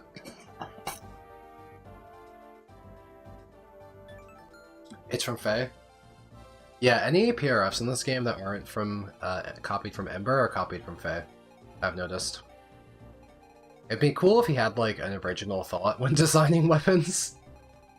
But sure. Otherwise, this map is vanilla, right? It's just the squads of cavalry. And the ballistas I want to ignore. Wait. These ballistas are... Okay, it still hits this tile. I famously stood on this tile when in my no damage taken run, and that was very sad. Is this guy in the ocean? Is that normal? Does that happen in vanilla? Is there just a guy in the ocean? He's got like his fingertips, like he's hanging onto the cliff for dear life. He's literally on a cliff tile. You cannot occupy this space unless you're a flyer. Is that a mistake? That's really funny. Can ballistas adapt? Yes, okay, that's cursed. What kind of weapons do these guys have? These are the vanilla weapons, aren't they? Besides the silver lances on the They look pretty easy to deal with. What about this guy? He's beefy, but we can ignore him. What about the wyverns? Wyverns have skills. They have duelist blow and death blow. So they're not, like, comfortable to be attacked by in bulk. But they aren't too bad. A random horse slayer, random silver lances, a lot of them. Do we want to early recruit Percival, or do we save him for chapter... save him for chapter 15. I guess it depends on how easy it is. I'm not going to worry if we miss it, but if he's easy to get, we'll go for it. Yeah, everyone has Gale Force. It's definitely one way you can power creep. We can deploy a lot of units, so... We could bring Dorothy back, Mister. We can keep using Deke as like a filler unit. I guess we just kind of bring filler units, like Saul can heal and drive speed, Barf can do Barf things. We could also potentially bring Bartray just because, like, this is a Brave Axe that's only for him. So he's probably a better filler unit than Barf if we need... Did a Fae player design this? Yes! In fact, you used to have to scroll past images of the guy's Fae account before getting to the download link. Tragically, those images have been lost. If you look at the edit history of his post, the images are dead links now, and I'm so sad about it because I wanted to take screenshots. But yeah, I might have to bring Bartray as filler, but I don't know. Barf just has, like, look at his face. He's just funny to use this brick of a man. Using Barf is funnier, I think. The power creep is ridiculous. Yeah, there's a lot of power creep in this. That goes without saying. Anything we want to capture? I didn't see any valuable weapons on the enemy, so I'm not going to worry about capture. I'll try and get some Geese kills just to get Geese kills. Oh wait, Geese is just good in this chapter. He has, Lancebreaker. Even if he's fighting an Axe Reaver, it still gives him Lancebreaker evasion. So Geese will have 50 more avoid against every single enemy in this chapter for the most part. So we can go Geese mode. We can give Geese like a rally speed and stuff like that, and have him annihilate the enemies. Let's try that. Let's go a little silly with Geese and get him some levels so we can capture stuff better. Let's put like weak units in the back, like utility units and stuff in the back. Clean has high movement, so she could be in the back. How accurate is Zephiel? Could you capture Zephiel? He has too much con. You would need to buy a bunch of body rings to capture him. Geese has 14 con. It would take 2 body rings to make it even possible to select the capture command, and even then, like, good luck killing him while capturing. It halves your stats. But yeah, let's charge north with Geese. What is this song? Does anyone recognize this? Any range weapons on these guys? 2 javelins.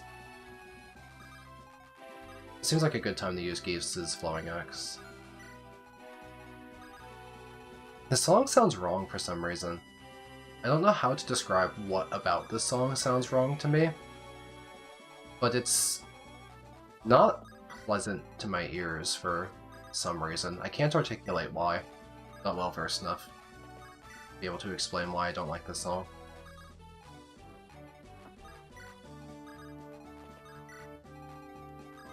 What's that like French phrase, like a certain je ne sais quoi or something? Like just a certain something? I feel like the song has the opposite of that. I don't know. It doesn't sound right.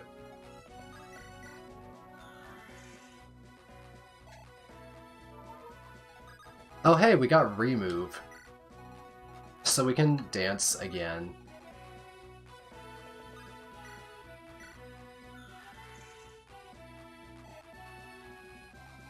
So we can like fight stuff like on turn 1. Which one has the Axe Reaver? He's the one that can't reach me. I could fight 3 of them just fine. I have Lancebreaker, I don't mind. My speed's like not crazy without Clarine nearby, but and like our drive speed, but we have 22. Does 22 double these guys? Looks like. And I don't need to double the Paladin, I might just crit the Paladin. Cool. Well, we was able to move up Deke sooner.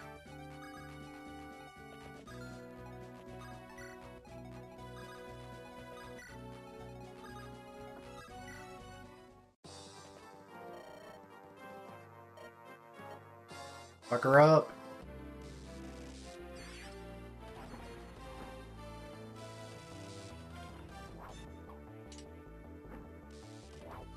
Boink. Plus 128, so they integer overflow the damage there and heal her. They just like write like 500 into the damage thing and just let it like overflow the unsigned integer or something, like...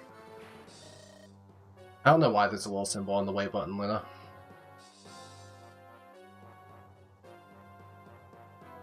Mystica means a quality that can't be described. Or it could mean something that makes it so bad you can't describe. Okay.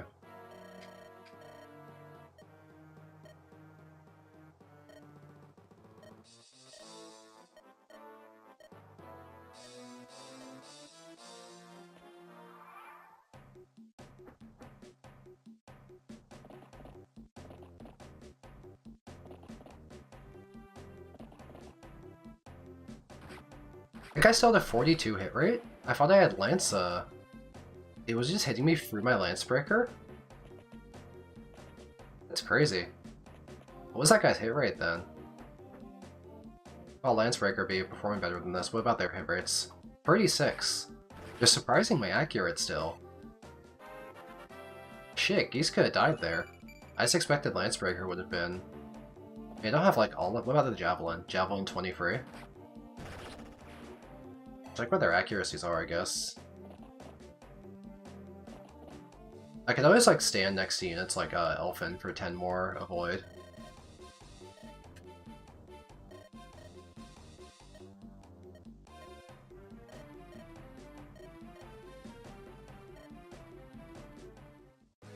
Yeah, all the cabs have really high strength. Hey, it's what?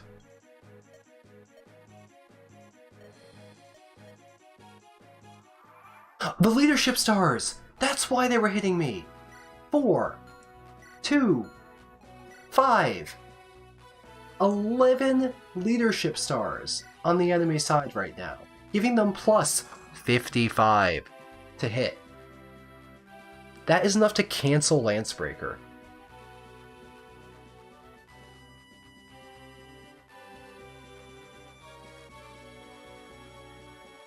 Check Percival. No leadership star.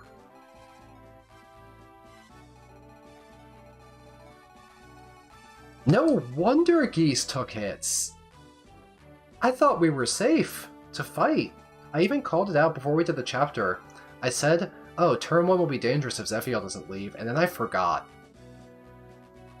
My question is, if I had the foresight before starting the chapter to think, huh, wouldn't it be weird if Zephiel gave these 5 leadership stars everyone on turn 1? Why didn't the creator of the hack like notice that? What is this music? I don't know, I've been complaining about it.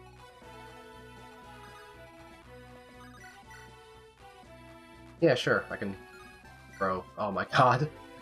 Look at these hit rates! The leadership stars are also giving them avoid, right? How much avoid are they getting? Because there's 11 leadership stars, right? So how much avoid does a star give? 33 extra avoid. Can they leave? This sucks. Come on, I had less than a half hit rate with the light brand. The only reason I can hit with the knife is that it has it's a reaver and it's a sword, so I'm getting like double weapon triangle. And the knife is like 100 accuracy. If I go in with Shauna and I attack with a lance, it's like it's okay. Shauna's stats are really high. I guess is the important thing here. That's why it's working so well. I guess also Ray would be good at hitting because he lowers their Even Ray is like lowering it by 25, and it's not even like that much. We can get a charisma bonus. This would be plus 10. How far does Hack compare to the original? It's worse. I can say that with there's no hesitation in that statement. I can very easily just say it's worse and not have like a single like hesitation or thought that's like, ooh, well maybe? No, I just think it's worse.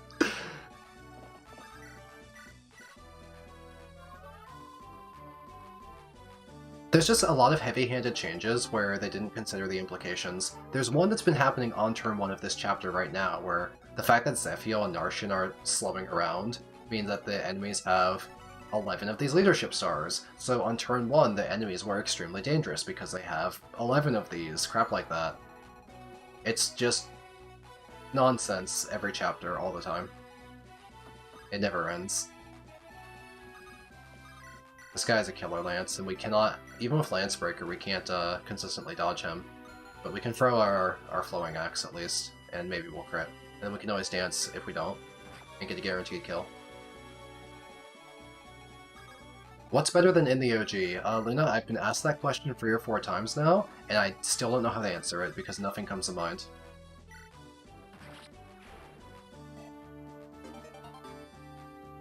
We can use the Armads now on Geese. The Armads would be a good weapon for capturing, because it has 85 accuracy. Maybe that'd be better than the Brave Axe for capturing, because the Brave Axe has low accuracy. Maybe we should switch it out for the Armads. Yeah, Sotun, Geese has Thracia capture, so you can steal stuff. Oh, Luna, please don't apologize for asking me that, by the way. If I meant to, like, shame you for asking a question and asked multiple times, that was completely unintentional on my part. So, bad phrasing on my end. I did not mean to have, like, a snarky response. I'm just commenting on the fact that, people keep asking me if this game does anything better than the original, and I don't think it does, because I'm unable to answer the question, like, nothing comes to mind.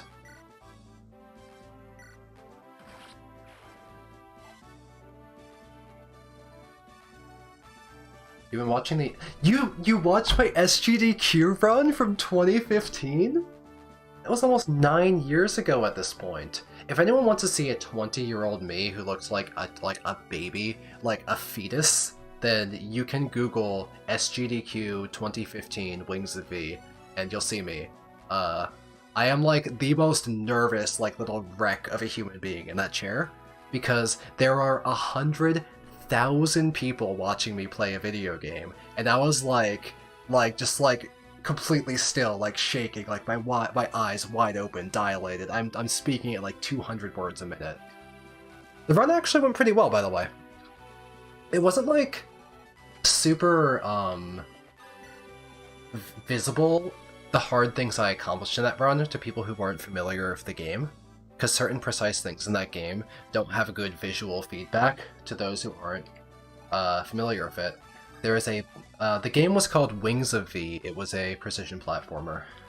But there was a boss fight in that game that had an intermediate phase that lasted, let's call it 40 seconds, because I forget, where she was invincible.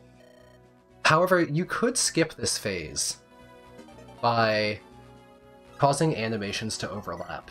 You had to, like, catch the boss entering the transition to that phase and stagger her within a 2-frame window in a game that ran at 60 frames per second. So that 2-frame window could be equivalent to, say, a frame-perfect trick in a game that ran at like 30, or be more difficult than a frame-perfect trick in, say, Ocarina of Time, which runs at 24. And I actually got that 2-frame window at my SGDQ run. It's a very difficult 2-frame window because it's not something that you really have a good rhythm for. It happens after a long delay. So you're basically trying to twitch hit it based on a visual cue, and it was hard to get good consistency of it. But I actually hit that in my SGDQ run, but then it's not like anyone cheered for it because no one knew what it was that I did. We tried to explain it, but you don't see the phase getting skipped if you've never seen the phase before.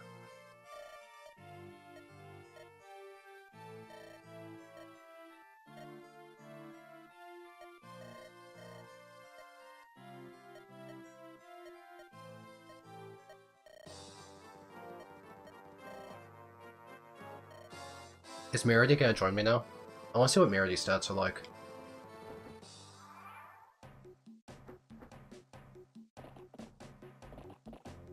Amerlin, I recognize your name. Were you like a Reddit mod on like speedrun.com or something?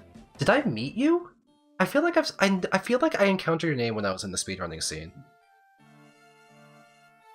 Did I like see you in passing once? I went to a bunch of GDQs. They used to be right by my house.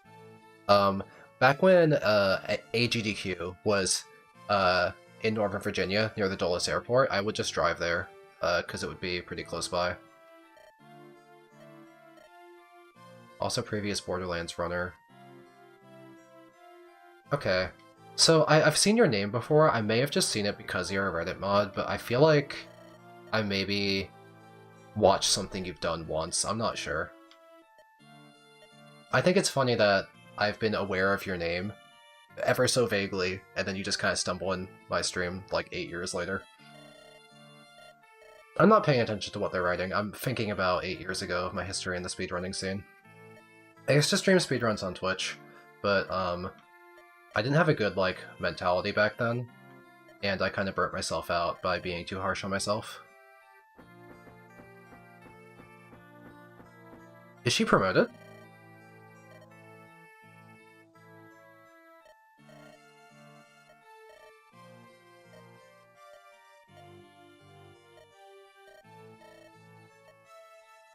This is like a really long scene compared to what happens here normally. I'm honestly more interested in seeing Melody's stats than I am paying attention to any of this dialogue. The FE8 no damage speedruns, so true.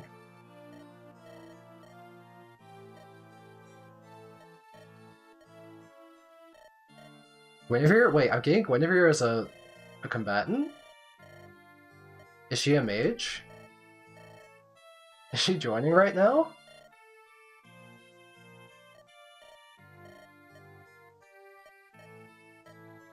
Do we get Melody and we get Guinevere? Okay, they both joined, I guess.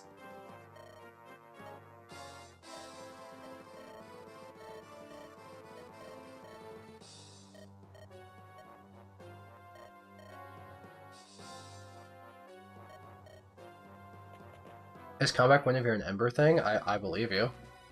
Well, let's see what she does. She can't use this! Great starting inventory. Okay, great start for Guinevere. B rank staff, she's a light mage. We can also use Anima. Base stats are in the high teens. She's probably a level 1 promoted class. She has low con. She's a leadership star. That immediately gives her a lot of value as a unit. Who has leadership stars and like on the player side? Lilina has one. Roy probably has one. And Guinevere has one. Leadership stars are there's a global buff. Voice of Peace, okay. Rightful Heir. And Glacies. So she has like a 26% chance to add 18 damage. Unless she gets some more interesting skills, there's so many like crazy units in this game that I might just consider her to be boring and ignore her.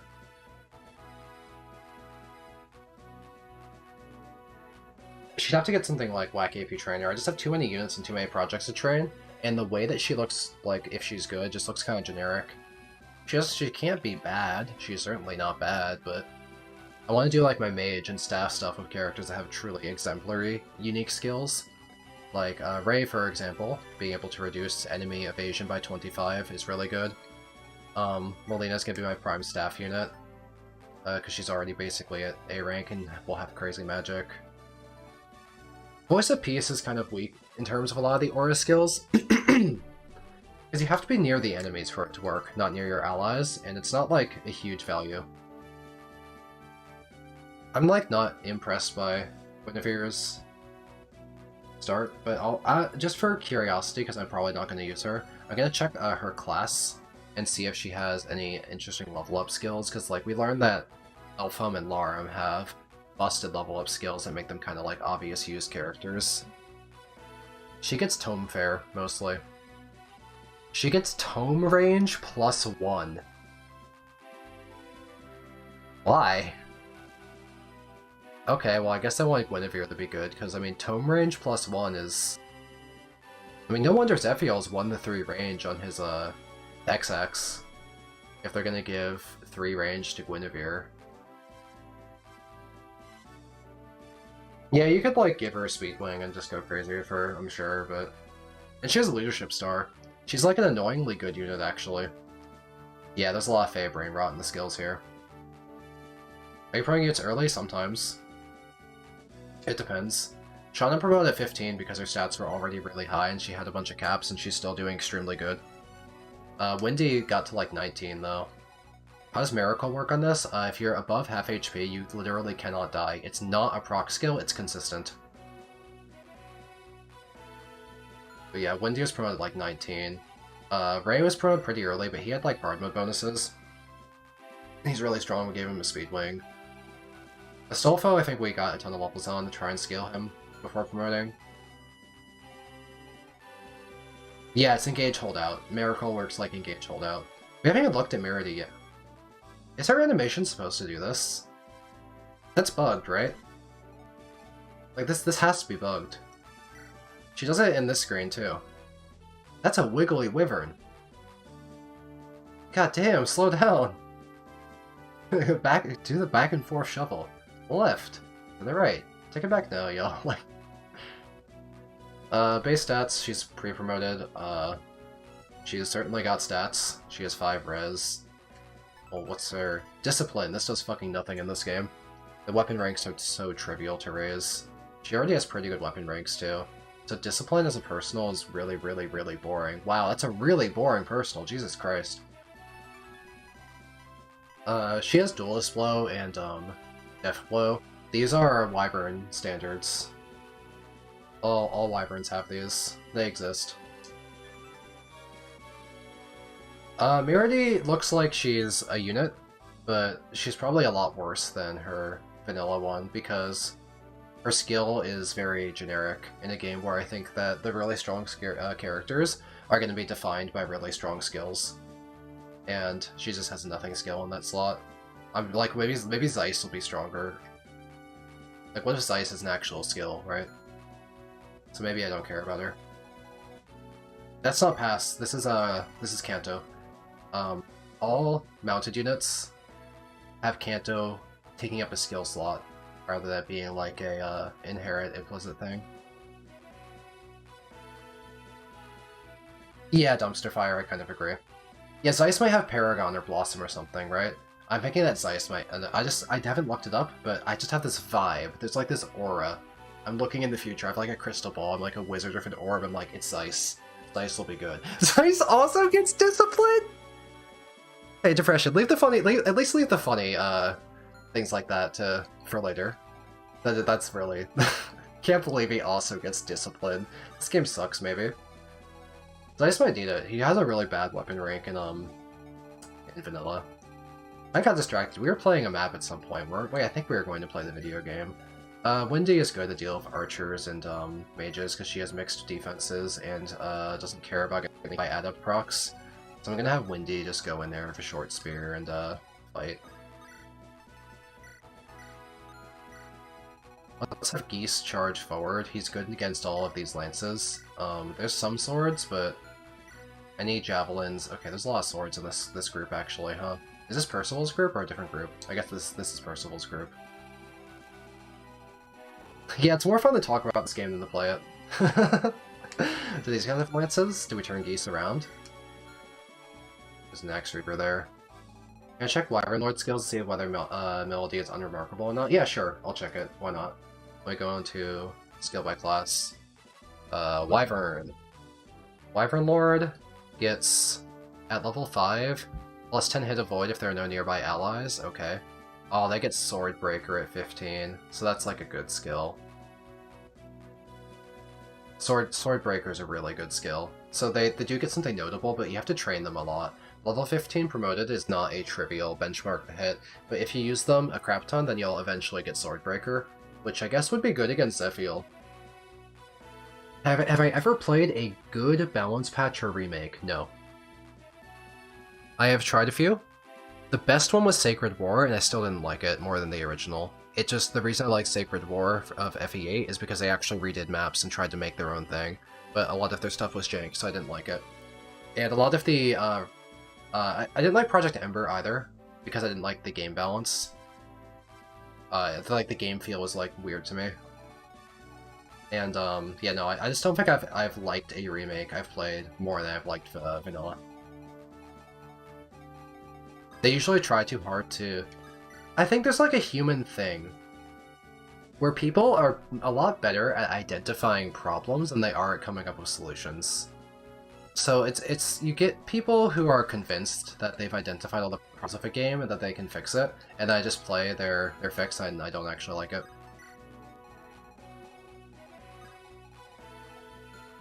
Yeah, it's easy to make a critique, it's hard to make a fix, Pod. Do I want to use Guinevere? She could be here. I could just have Wendy kill everything to the south, honestly. Does she need any support? Like, maybe Astolfo could give her, like, her support partners. But, like, otherwise I can probably just move other characters just generically forward to go fight crap. I want to fight crap. I'm fighting. I'm feeling fighty. Let's go. Yeah, this song just doesn't sound right in the GBA sound font. Do I have a favorite Romhack I would recommend anyone to play? I have a few recommendations. If you want the completely biased one, that would be Blessed Heart. That's because it's mine. So, take my recommendation for Blessed Heart with a bit of a grain of salt. If you want other recommendations from someone, the classic, like, easy recommendation you make to people who are getting into Romhacks to tell them to play a game like Vision Quest that has excellent production quality. If you've played Vision Quest, some other stuff out there that has pretty good production quality would be like Four Kings by Crash, is one I enjoyed. What other... Let me check my Romhacks folder real quick to recommend some Romhacks. Because some of them that I've enjoyed are jank, and they're not universal. Because I really enjoyed Bells of Bylin, which uses a lot of, like, FE5 mechanics, but people who've played Thracia don't actually like it that much, so I'm not sure if I can recommend that. A lot of people talk about Souls of the Forest. I haven't played it much. Dream of 5, I think, is complete now. That one's pretty good. The reason I like Dream of 5 is because it has original character portraits for all of the character art. They didn't, like, cut and paste, like, existing character assets to splice together new characters like I did. They actually got, like, an artist to, like, draw, like, every single character. So Dream of 5 is kind of cool. It's, like, a really old project that was remade, so, like, the new one is called Dream of 5 Definitive. That's, like, a good... Wow, my throat is killing me. Jesus Christ. Let me drink some water. I've been talking too much.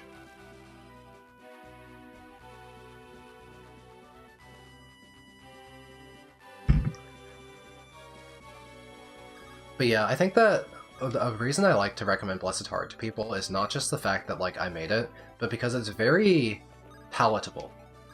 A lot of Romhacks are either very different from vanilla, or they're very difficult, and these can cause barriers for people playing them. But when I made Blessed Heart, it's not a large departure from vanilla FE8. So it's pretty playable. Yeah, Guinevere looks good too, Roro. She has a leadership star. She also gets tome range +1 at level 5. So, like, I didn't want to use her, but then I read that and, like, maybe. Which one's TMGC again?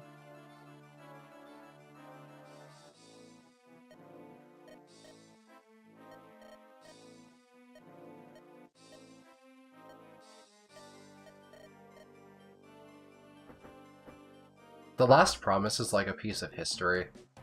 Honestly, I think it's just impressive that it even exists in the way it does, just because it's, like, so old. It was, like, existed before all these crazy ROM hacking tools were made. 2 Milkmen Go Comedy. What? What are y'all talking about? Oh, it's Sophia. I wonder how they buff Sophia. Let's wait until Arcadia and see for ourselves, I guess. So don't tell me what Sophia's like.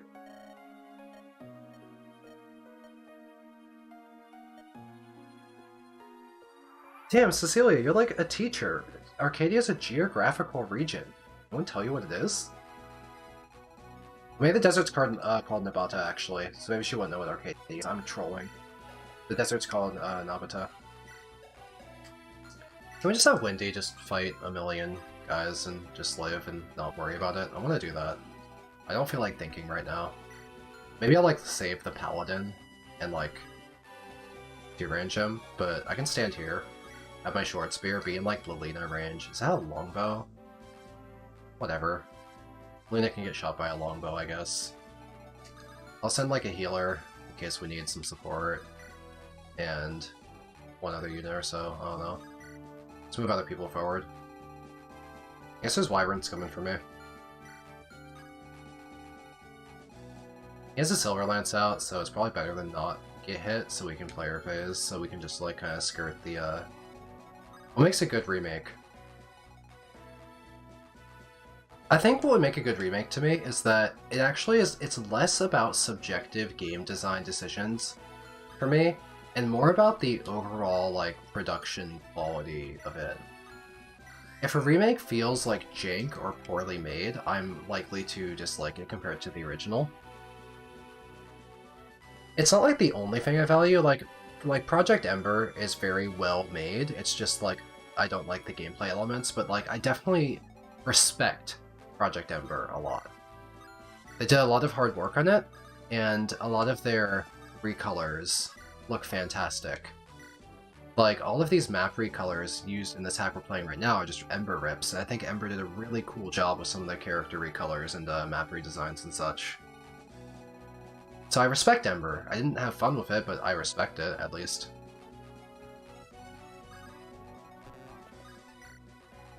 But a lot of rebalances, like, end up in a really weird uncanny valley, where they're trying to be their own thing, but also be service to the old thing.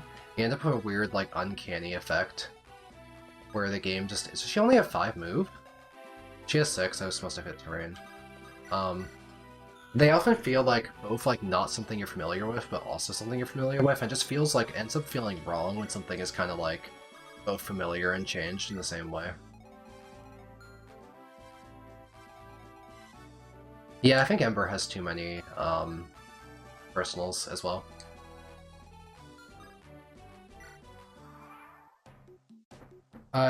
Roro, yeah, I just read your message. You do have to fight terrorists with, like, assault rifles in the first chapter of Isekai Emblem. It's more about running away from them. I didn't play that, but a friend played it. Annoyingly, the Javelin guy, I wanted to fight me this turn. There's a Javelin cav, but now he's getting blocked by the Paladin moving first. I wanted both of those cavs to be dead this turn, that's annoying. Yeah, that guy. That was, like, so many enemies to kill. And the longbow guys meant I couldn't player phase them. There's actually way more enemies alive than I anticipated. I kinda didn't think this through.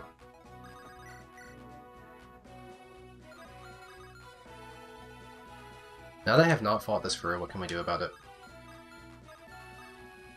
Maybe just hold position, and like, it's fine. How much like, damage do we take? From the Paladin, please. Well, it's not that bad. We take less with the Lena nearby, too. We have, like, 2 support bonuses here, and we also have Inspiration. It's, like, okay. It's, like, not a big deal. We just need the Lena to be, like, alive.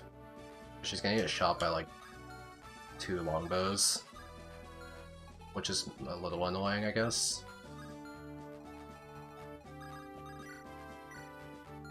We could kill one. Astolfo's pretty bulky, so it's okay to leave him in range of crap.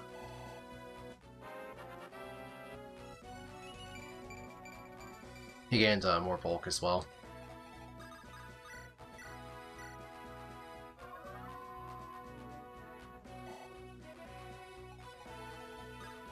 Do I respect this hack? Not really, no. I don't consider the original elements of this hack to be well produced. There's too many errors. Like, a lot of the original cutscenes have typos and missing commas or commas in the wrong places. Some of the, like, the animations and palettes and stuff are broken. Like, look at Mirady. There's a lot of, like, broken like graphics and animations with, like, the wyverns, like, going really far forward here. A lot of, like, color palettes I don't like on player animations. a lot of the skills just don't even work. Because you can have a subjective decision about whether you think the skills are fun in this game. Like all these random skills that they give you. But some of them just straight up don't work. Like Lot has a personal skill, Alert Stance, that just literally does nothing. So, you know. What percentage of this hack would I consider to be original? Mostly the dialogue, I guess.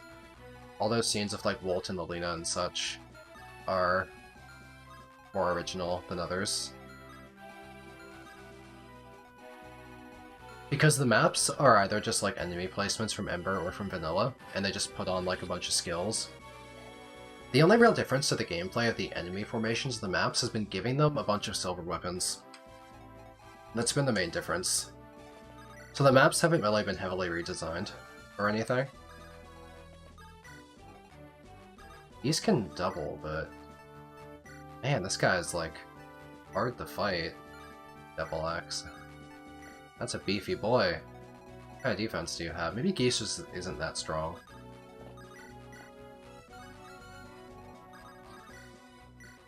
They are reasonably beefy. Let's do some chip and have Geese finish then. Yeah, in the hyperinflated stats, the enemy's stat lines are much higher.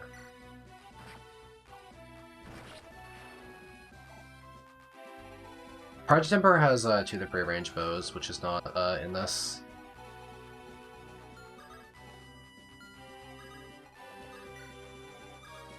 I definitely want Elfin to be near the front because he is used to recruit Percival.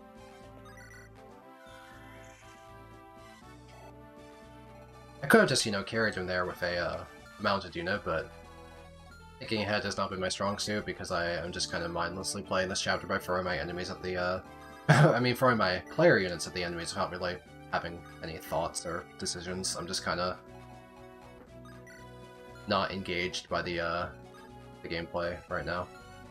Game Percival this chapter? Yeah, I don't know how his hard mode bonuses work in this game, whether or not he gets them here, and I might recruit him, I might not.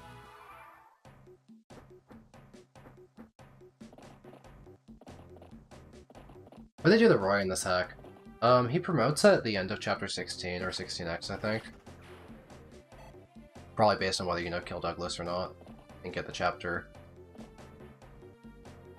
He also has a lot of skills that make him considerably better, and Roy's growths across the board are also very high. Very defensive, actually. Roy gets a lot of defenses. I can show you my Roy in his current state. We haven't been using him very much, because we know that, like, since he can't promote, we weren't rushing to get him to level 20, so we focused on training other units, but Roy carried us in the early game with the range wind sword, because he has high magic. Where's my Roy? Get for these healing animations out. Oh, look at Roy. Roy's on Barf. I'll drop him. Oh, there's like a whole bunch of guys charging me, huh? They're kind of in the way of Percival. Well, let's not drop Roy too close then.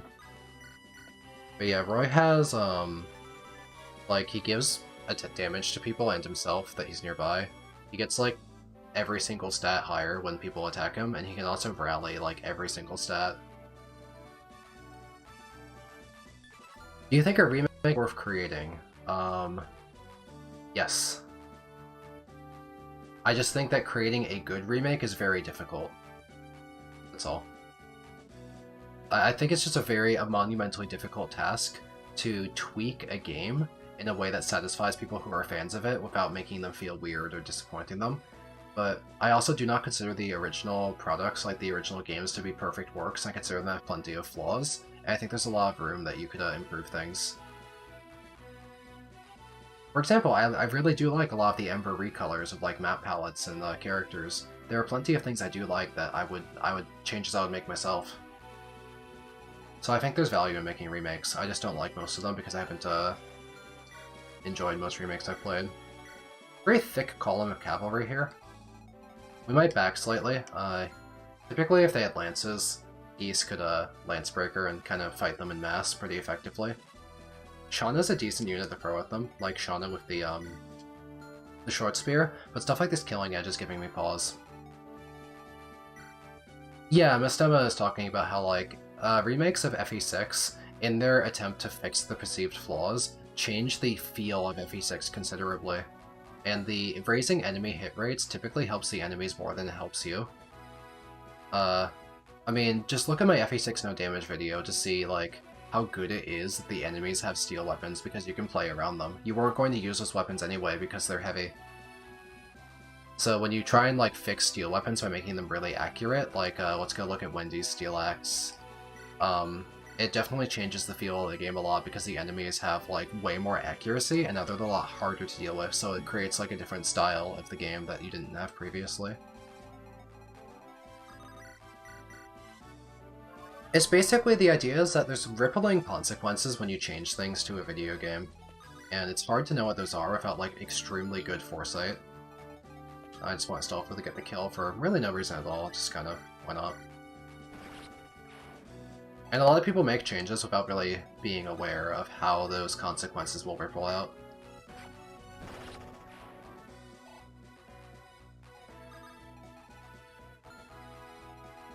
It's also why I don't like how in some modern games they try and like patch it every single week, and it's like you don't have a... Even if you make the game, it's like impossible to like change stuff that often and have like a truly like good understanding of like how it's gonna play out. Sometimes you just need to let stuff cook for a little bit, you know? Yeah, let's I want Geese specifically to maybe fight this guy with his javelin. That'd be nice. Why don't we have Geese like fight javelin guys? How can we do that? Because I think there's no way he can do it without getting hit by the steel sword, unfortunately.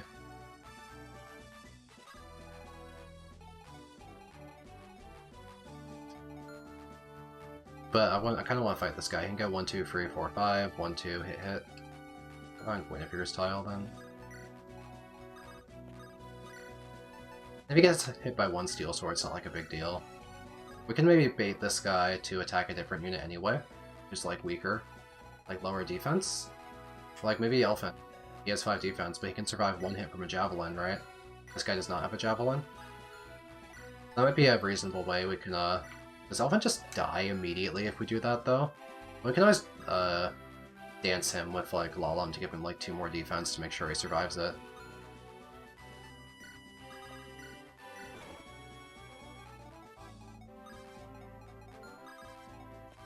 And now he has 7 defense, and the 26 plus elbow room, 29 damage. Elephant's gonna be fine. And we'll, does the Paladin? The Paladin does not get him. Okay, yeah, we're safe.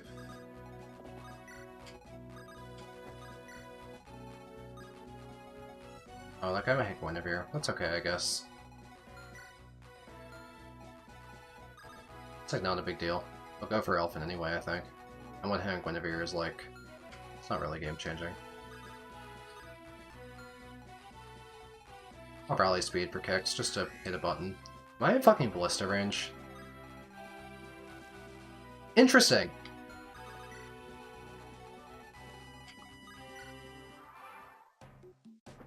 One thing Project Ember did is it actually gave swords like 1 more might and really high hit rate to like help with the weapon...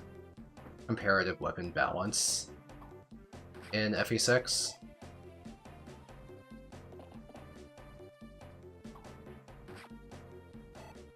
But the swords are not buffed in this, really, and they buff the shit out of axes. Is this better than Project Ember? Probably not. I don't know. I'm not going to comment on that because I don't like Project Ember, actually. Do you fix bows? What do you dislike about the bows in FE6 specifically? I know that the characters like Walt are really bad because they have terrible stats. But someone like a Green has higher stats. And there's a lot of wyverns you could shoot down if you're not too busy juggernauting them with an axe. So you have targets for bows. Let's now just move forward and just like kill a ton of these units. Let's just go sicko mode and see how many we can take out. We might have to do like rally speed to actually be able to fight more effectively, but poor Deke, 19 speed is just not enough to deal with unpromoted enemies. There's a 15 speed one. You can't get over there though. That's crazy that Deke's like just not good enough. A modest speed buff is enough though. He doesn't need a lot. He can fight one enemy. The Iron Blade. He survives a crit, and he's not even likely to get crit because he has his Shauna support right now and is clearing one. So he's kind of negating the entire crit right here. That was safe. Yeah, unique jank is not always good. It's like how, let's pick a different game as an example. Path of Radiance, the mounted units are too good compared to the infantry because they have a Canto Plus. So you have like an infantry unit that just like doesn't have better stats, and they also just have like no movement. That's kind of frustrating.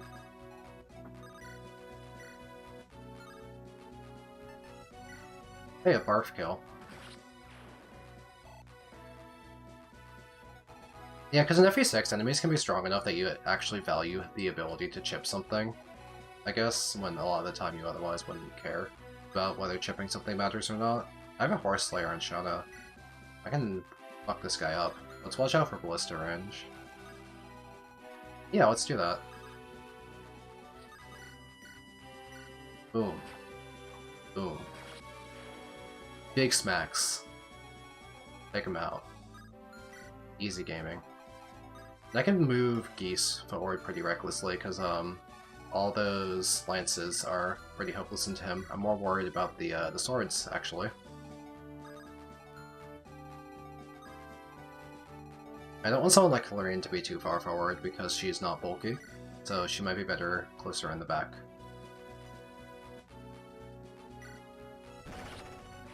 Yeah, bows are good in player phase where chip is valuable.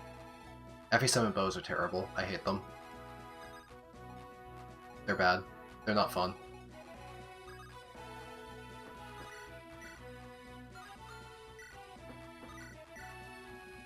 Well, Deathblow. I'm surprised Meridy's doubling here. Does she have Rally Spectrum on right now? Yeah. She needed 20 speed to double, so Roy has made that work.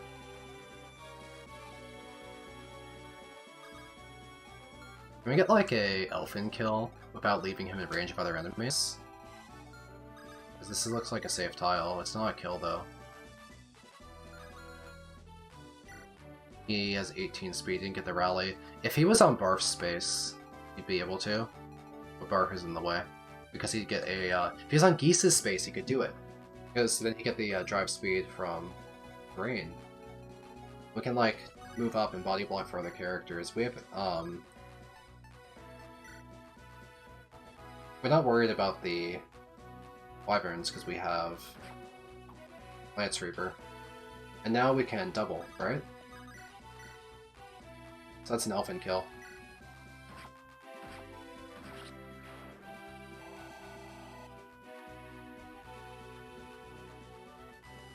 I did a lot of enemy phasing in FE6, but I feel like most games you can do a ton of enemy phasing. Like, I just do like Juggernaut, groups of Wyverns of Axes in FE6, I don't use bows on them, or Air Caliber really. I just go in with the Iron Axe on the unit like who promotes in Axes. Bonk. Okay, I feel like we killed a lot of enemies here. I might dance Lorraine. If you dance Clarine and you heal, does she like Power Staff and you can just use her like a million, like 4 turns in a row? Does that work? Like, we danced her, we're gonna heal, we gotta get another turn? Yep. That's kind of funny. What to do with this extra turn? I don't know. I could get Staff EXP on, like, Larum as a joke. It's funny.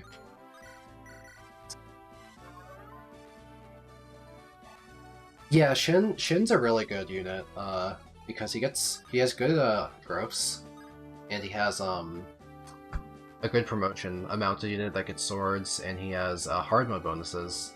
So, yeah, Shin's a good unit in, vanilla, right? Sue is, like, usable, right? Like, her strength is low, but you could do the offensive support with her and Roy, and that would give you a bunch of crit and damage to help patch it up a little bit. Does she have any other offensive supports? Because sometimes if you have a low strength character like that, you can kind of just like fix them even in vanilla by using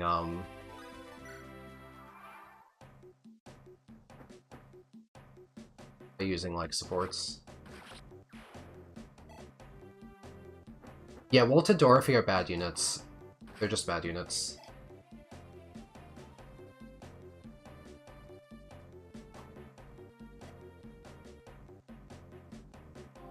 Okay, the back reinforcements are starting to spawn.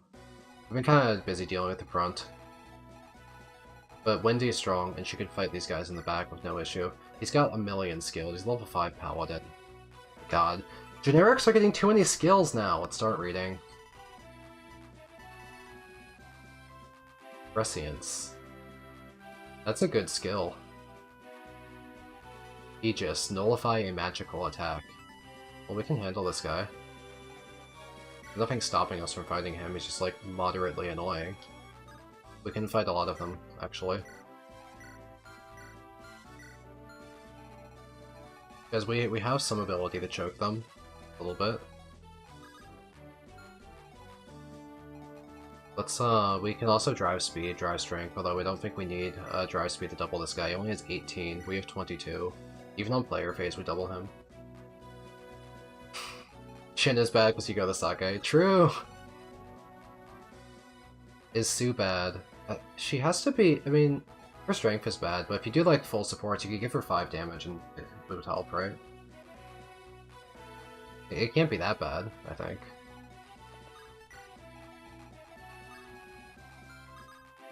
I fight like more of them in the same turn. But they have javelins. What about this one? I kill the lance guy. Yeah, I could go in with the steel axe and get some kills. I could maybe fight like one more as well. Oh, they kind of have like 2 range. Can I take 2 hits? Astolfo can. Astolfo could comfortably take a couple hits. He's pretty bulky. He has a really good bulk.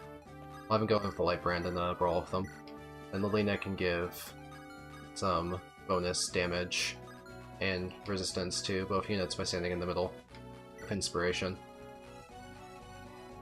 We might need to move more power back just in case anything gets out of hand, because there's also back reinforcements from the bottom left at some point. What turn is it? When is Percival?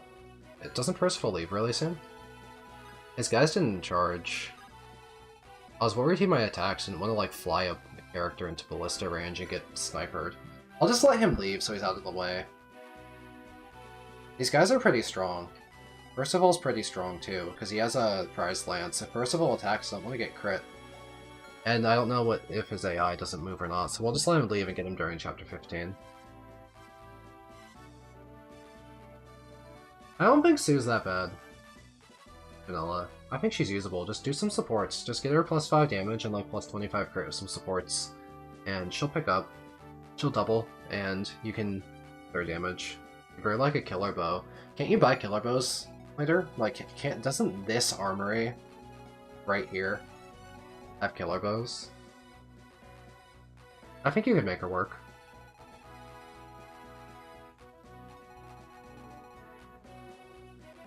Shauna requires really high investment because her bases are terrible. That's another unit that you want to fix with supports and give energy rings. Like Shauna's like an all-in, I think. And if you get strength screwed, she's cooked. Rather remake FE6 with the free issues I target first. Probably the map design. I don't like some of the guidance chapters. I think they're not very fun. I think I just focus, rather than trying to like drastically change a bunch of stuff people are used to, in terms of like the character balance, I think there's just maps that I just don't like. And I would want to improve their flow, or otherwise. Because like the 100 HP walls, like guidance chapter, I don't think that's very fun. I would want to make those walls have less HP. Stuff like that. I would just want to like retune maps, and if I don't think that the map plays well, maybe just like draw a new one. I like making maps. It'd be different from FE6, but that'd be like, you know, it would still play like FE6. Because I think some of the maps are kind of bad.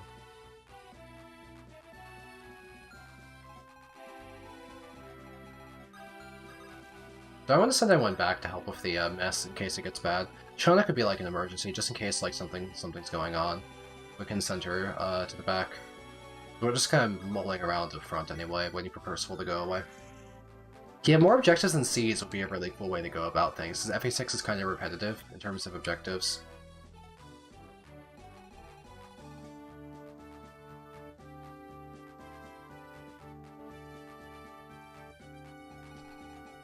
Do I want anyone specifically to kill this guy? I could set up a, how about we set up an elfin kill?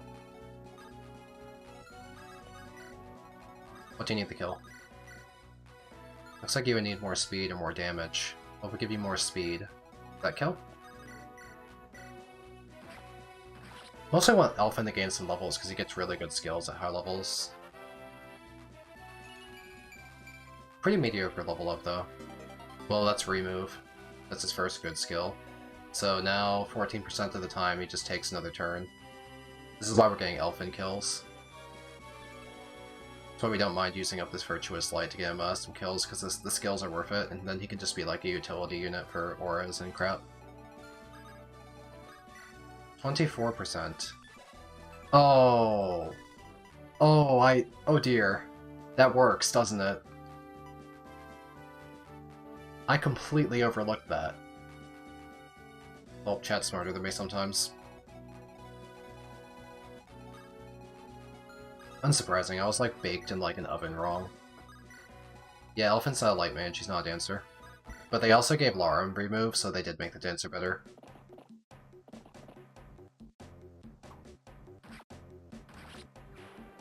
I completely forgot we were going to give Windy Wolfbeal kills this chapter of the Trainer X rank because it's effective against horses. Because it was just more convenient to do this with Windy. If there's an enemy alive at the end of this, I need to like hit it with the Wolfbeal. Windy's too strong though. Because Lelena's not bulky enough to regularly engage in melee combat. Maybe these javelin throwing guys we can attack with the Wolfbeal.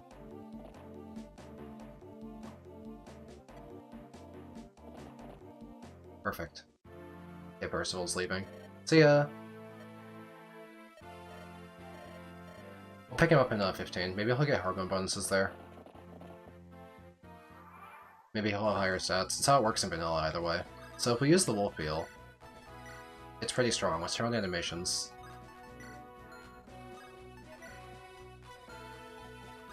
Nothing she can't do with, like, you know, magic, but it's funnier to use this. I was kind of hoping she crit.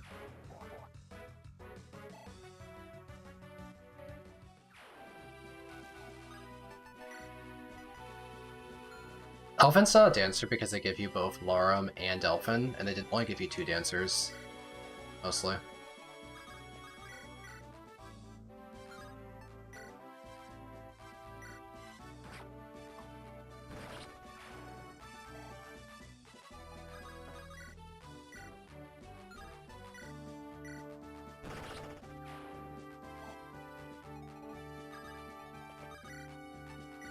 Wow, this guy's... I'm constantly blown away by how Astolfo is not fast. Enemy Troubadours also have Power Staff. And they have Alert That's a skill that doesn't do anything. The skill's broken, actually. Like, they have 37 Avoid right now. But I still have 100 hit, despite having only 120 hit. Because, like, the skill just doesn't function. It just literally doesn't work. But it's so funny that these guys have Power Staff. And... No, wait! Enemy generics with Spur Speed? That could throw you off so bad. This could actually easily throw you off. It's really hard to account for if the enemies know how to use this or not. I don't think you should give this to enemies. That's a bad idea. Nah, that's not good, right? Skill blow is morally wrong. I'm starting to feel that way, with all these skills being on generics like this. Yeah, and lots of alert stands doesn't fucking do anything. Shauna is staying back here because there's going to be more back reinforcements, but we'll otherwise push Roy towards the goal of the chapter. Who's going to be our boss killer? Where he's a light brand character. His speed is kind of low.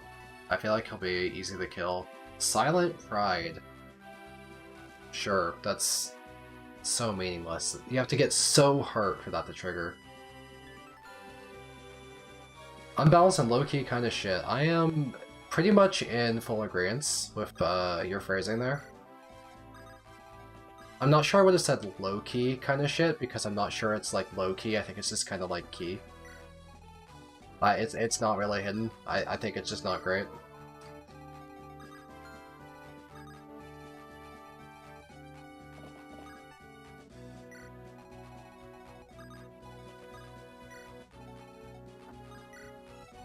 Skill blow that good, Awakening doesn't count. I don't actually enjoy Awakening gameplay very much.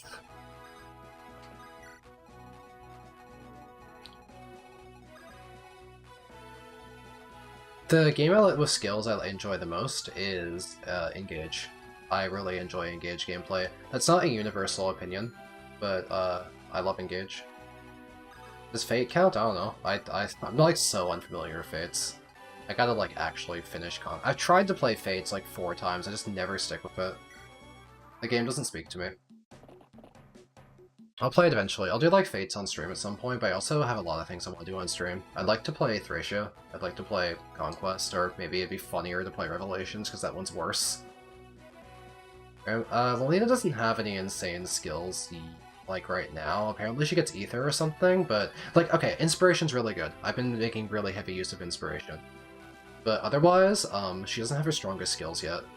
So maybe we'll find out, later. What do you define as skill bloat? That's a difficult thing to describe, but I think this game giving every character 6 skills, whether they make sense or not, counts as bloat. And some of the skills just don't even function, like they just don't work. Yeah, they're fun as a resource. Like, skills can be really good. I don't mind skills in Fire Emblem, I just need to have a good implementation of it. What do you like about Engage? It is goofy. It's a goofy game. It's like it's the Saturday morning cartoon of Fire Emblem. So a lot of people don't like the story because of that, but it's very colorful. Engage probably has the best animation quality in the series. If you have animations on the Engage, the characters like kind of react to like each other, like they get blown back by hits, they dodge and immediately counterattack from the position they dodge. The critical hit animations in Engage are phenomenal. Engage has the best animation in the series. Easy. Music in Engage? The music is great. The character design, a lot of people don't like it, but the maps are very colorful and nice to look at, which is a huge benefit because 3 Houses maps are mud. It's brown. It is so much nicer to look at Engage maps. Generics, yes, Engage generics look good. Engage is a flawed game because people really don't like the story, but there's so many pluses, there's upsides to Engage. So when I think about Engage, because it's a game where I like its gameplay, I think about what I like in Engage.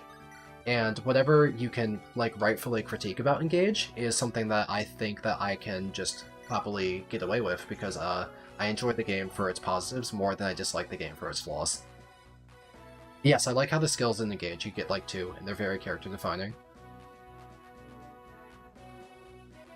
But yes, Engage is a goofy game, and no one's gonna like ever try and tell you it's not goofy, but I really like it.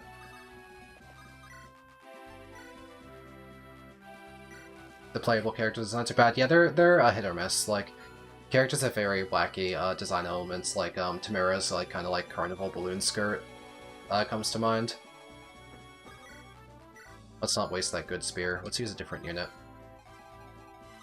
Let's maybe get another Elfin kill. Why not? He's probably the only person that's gonna get reasonable EXP off this low-level Troubadour. Yes, I like a lot of the characters you get in Engage. Chloe is a really good Pegasus Knight, a really good take on the Pegasus Knight design tropes they use in the series. She looks great. Marin's super cool. I like Rosado. I'm not going to like elaborate on that, but feel free to make your assumptions.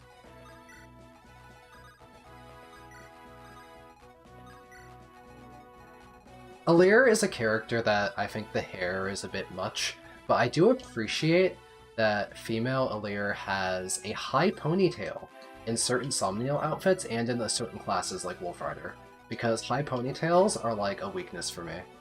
That's like a very...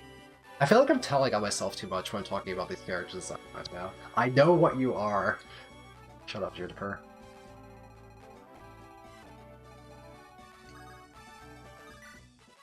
Yeah, I like Engage Aina. I think like the child soldiers are funny in Engage. It's just like a Fire Emblem staple, and they went really. They just straight up gave you 10-year-olds. We can buy killer weapons here. Are there any killer weapons we want? Killer bows are pretty good on Dorothy, but we don't have a huge use case for Dorothy. She even has a brave bow that we maybe forgot to give her. Dorothy being only player phase makes her hard to use. The killer weapons aren't as good in vanilla because their accuracy isn't as good as they used to be. They're like 15 less accurate than iron or 10 less accurate than iron when they used to be like hyper accurate. The shop actually doesn't speak to me in like a crazy regard. Like killer edges are like a good like default beat stick for swords, so these are the ones I like the most. I could give those and use them over steel swords on characters like Shauna, Astolfo, Wendy if she trains her sword rank high enough. But otherwise, whatever. Engage saved the franchise. I feel like just like statistically based on things like sales numbers, it's not correct. I love Engage, but like, huh? It sold like a third of free houses. I love Engage too, I just don't know what you're talking about.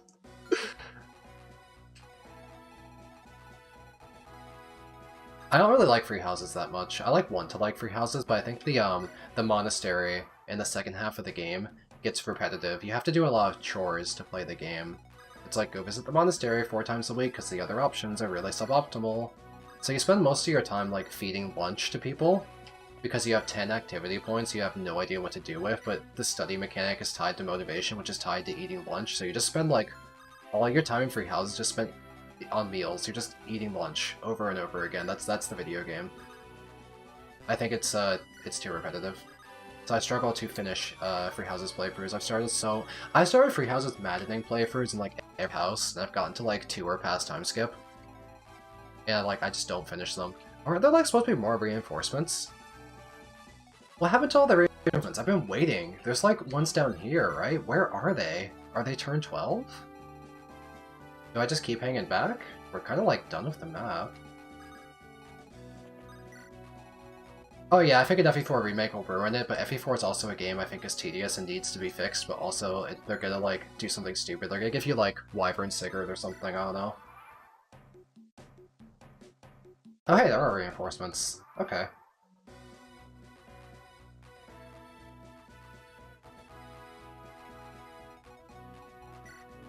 Let's fight this guy. Well, you can get Ray for more hit rate on him. I don't even know or care who's fighting him at this point. We'll just pick a unit.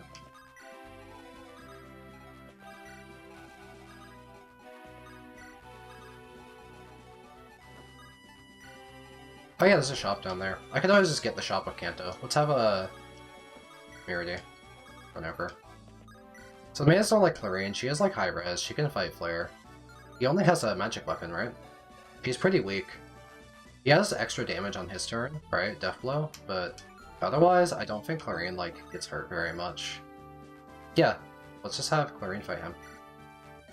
You want to pair Arden and Holland. Interesting. Not my first choice, but I appreciate your energy. Wyvern Sigurd is been stuck in your head, you know? Okay. Think about it.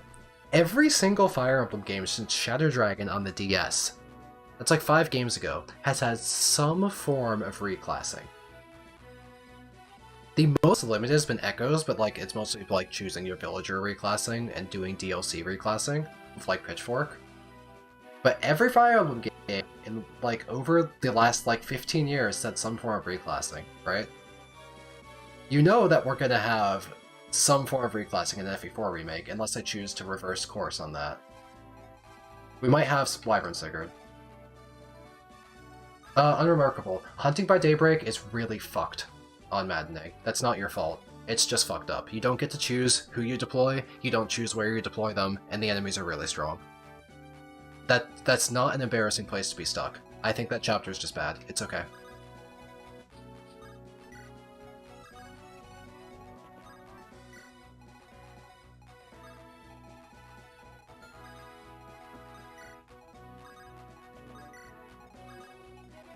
I did beat that chapter on Maddening, but I did like a 2-turn or a 3-turn or something that like I looked up. There was like a mecha video, and like I think I gave the March Ring to like Wyvern Sylvain or something, and having like Lance of Ruin like Swift Strikes the boss, and I think I had Byleth go in as Wyvern, and I did like maybe a... What's the name of the Violet's pref weapon, like, special combat, or it's like Rending Heaven or something. You get the idea. I used the funny whip sword, and I one-shot the boss, the other boss. There's like 2 of them.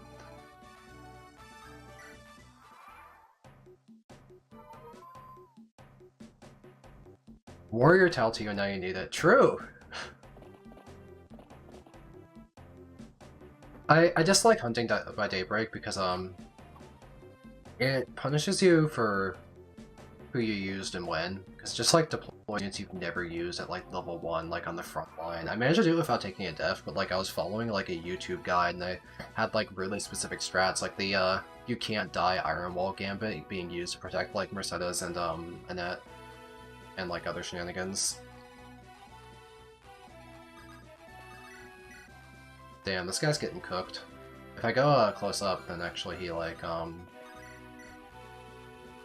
yeah, why not? Let's have Ray get a kill. I'm liking how Ray is turning out.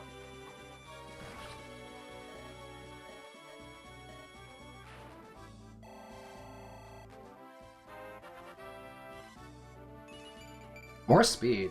That's crazy. What just happened? What just happened? Who teleported? Huh? Guys? Ray, are you normal? Have you been like Star Trek beamed to the airship and like brought back? Oh, that was Life Taker? Are you telling me every single time I play Face of Frey I'm gonna have to watch him like do a warp teleport beam to space? That's ridiculous.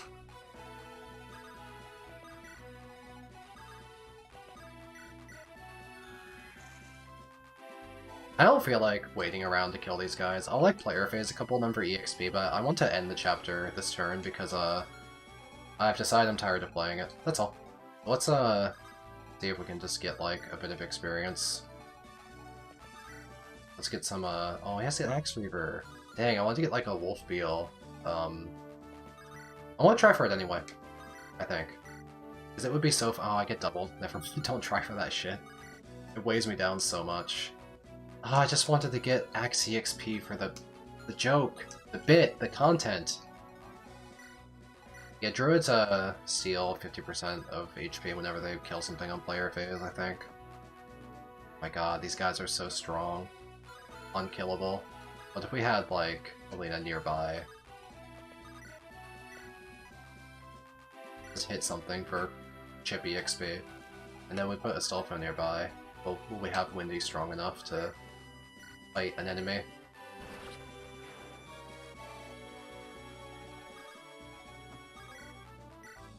Okay, well if we also rally speed, I can just go in and kill with Shauna. Windy's lower level. What speed do you need? You have 22. How fast are you? 20. Fine. Windy Axe Training Gaming. Sorry about your Axe Training, Elena. Why do you crit? If you got 2 hits, you would have got more weapon EXP. More speed, more defense. She's near her speed cap. 1 more point will do it. I think male generals cap speed 23. I think Wendy's cap is higher, which is actually meaningful in this. Because, literally, there have been unpromoted enemies at 20 speed like Myrmidons. Wendy needs to be at her speed cap to double an unpromoted Myrmidon. So, you know, that's a Binding Blade remake moment. Did I get the... Oh, okay. I just misclicked. Oh, it's the Owl Sword. I wonder if they buffed it a bunch like Ganslance. Because Ganslance became like silver territory at D rank. Skill plus free. Well, it's pretty high might. That's really high damage for a sword. This is like a pretty good, just generic, like, weapon to slap him with. This is basically just a baseball bat. Not bad. The 25 speed Myrmidons, right? I forgot about that. Let's end the chapter.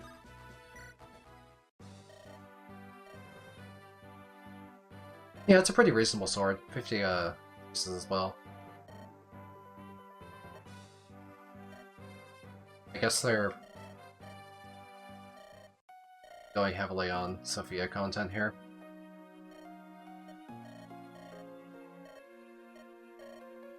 I'm interested to see how they buff Sophia.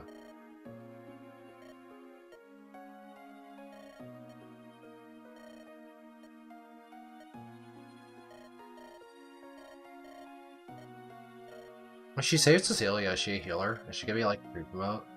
Is she gonna be a unit? What are Silver Swords like? I don't remember what their might is. I can go find one and tell you. Probably around 12. Yeah, if you look at Sophia's art, like her base art in Fae, she was like a launch character, I think. Her neck is like pencil thin. It's really jarring. Send home units. Do we want to do this? Sophia's not in here. I like how you can send home Guinevere. Like, I'm not going to do that. I just want to see if they allow me to click that button. No! You can't. Okay. That was worth checking, at least. I'm not gonna send anyone home yet. It's like I could find people to eat here, like, but Zealot, I want to have him alive for 20x. They don't let me eat Volt.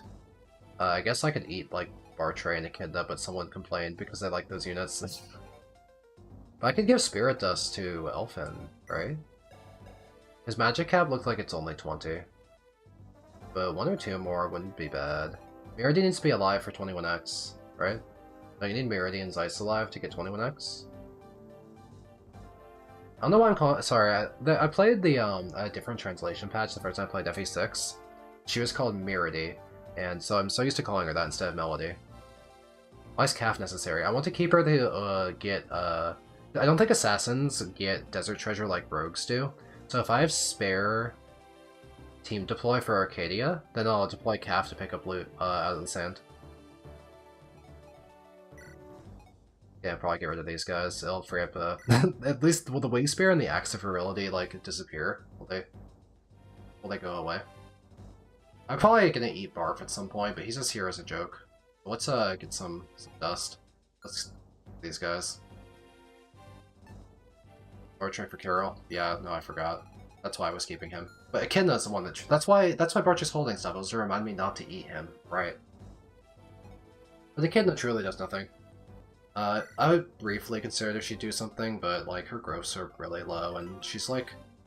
She has Luna, I guess, but it's kind of random whether she's good or not, so I decided that Echidna's edible. That's our meal for today. Have there been deaths? Yeah, Noah died, then we didn't get Fur because Noah was dead. I think Sue died, too. I think Sue got one shot after recruiting Shin by, like, a sage that jumped out of the fog and had Fimbulvitars threatening, like, 37 magical damage. So there's been a couple deaths, actually.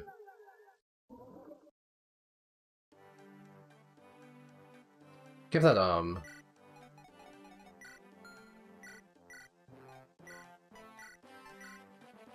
You can use this. There you go. Fur was pretty crap, though. Fur's like a really bad Rucker. Oh yeah, Rucker died! We decided we weren't gonna use Rucker despite him being good, just to use, like, different units. And as a joke, we sent Rucker in the arena to see if, how hard the arena was in this, and if he'd do any good. He lost his first fight, he instantly died. And that was kind of funny.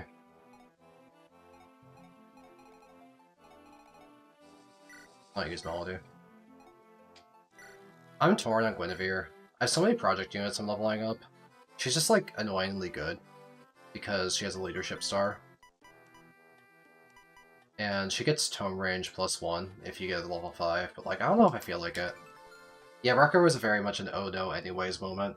Like, we just didn't really care about it. We'll see how many people they let us deploy to Arcadia. We need to go, like, take a look at, what armor. Why don't they sell the killers from the chapter? Why do they sell this crap? I don't understand how the shops work in this. They're so random. Let's go preview Sophia.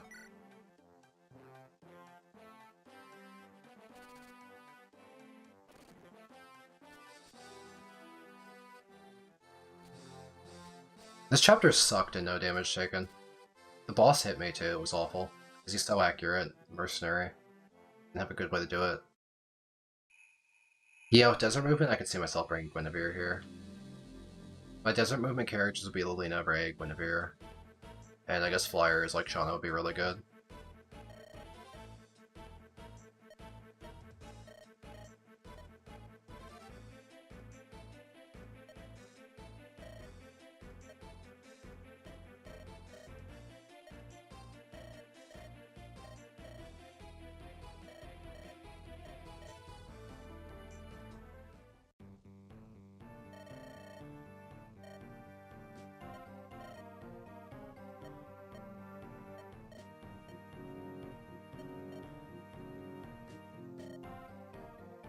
Precise. I like how the sand draws like over the text. It's really funny. Text box is like in the back of the frame. It really makes you feel like you're in a fucking sandstorm. Okay, I guess we get a green now. The green's a chapter early.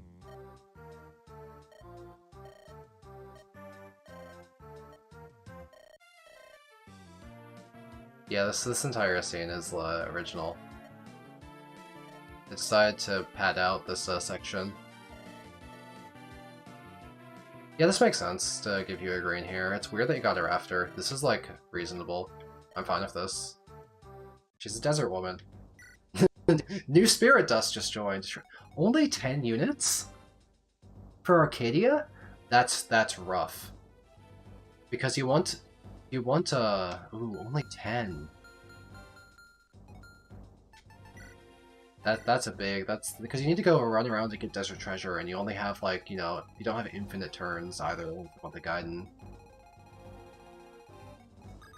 And you want, like, thieves as scouts and picking up, like, desert loot for you. So there's a lot of utility units you want. You want people using torch styles, you want thieves. Only 10. Rough. Well, oh, are they auto-deploying Sophia in the green, and I technically have 12? Is that why I can only deploy 10? Because they're doing, like, a sneaky, like, triple force deploy where I have to bring Roy, Green, Sophia, and that's, like, taking up my unit budget. Well, let's just start the chapter with just Roy, just to, like, look at them. I don't want to play it this second, but...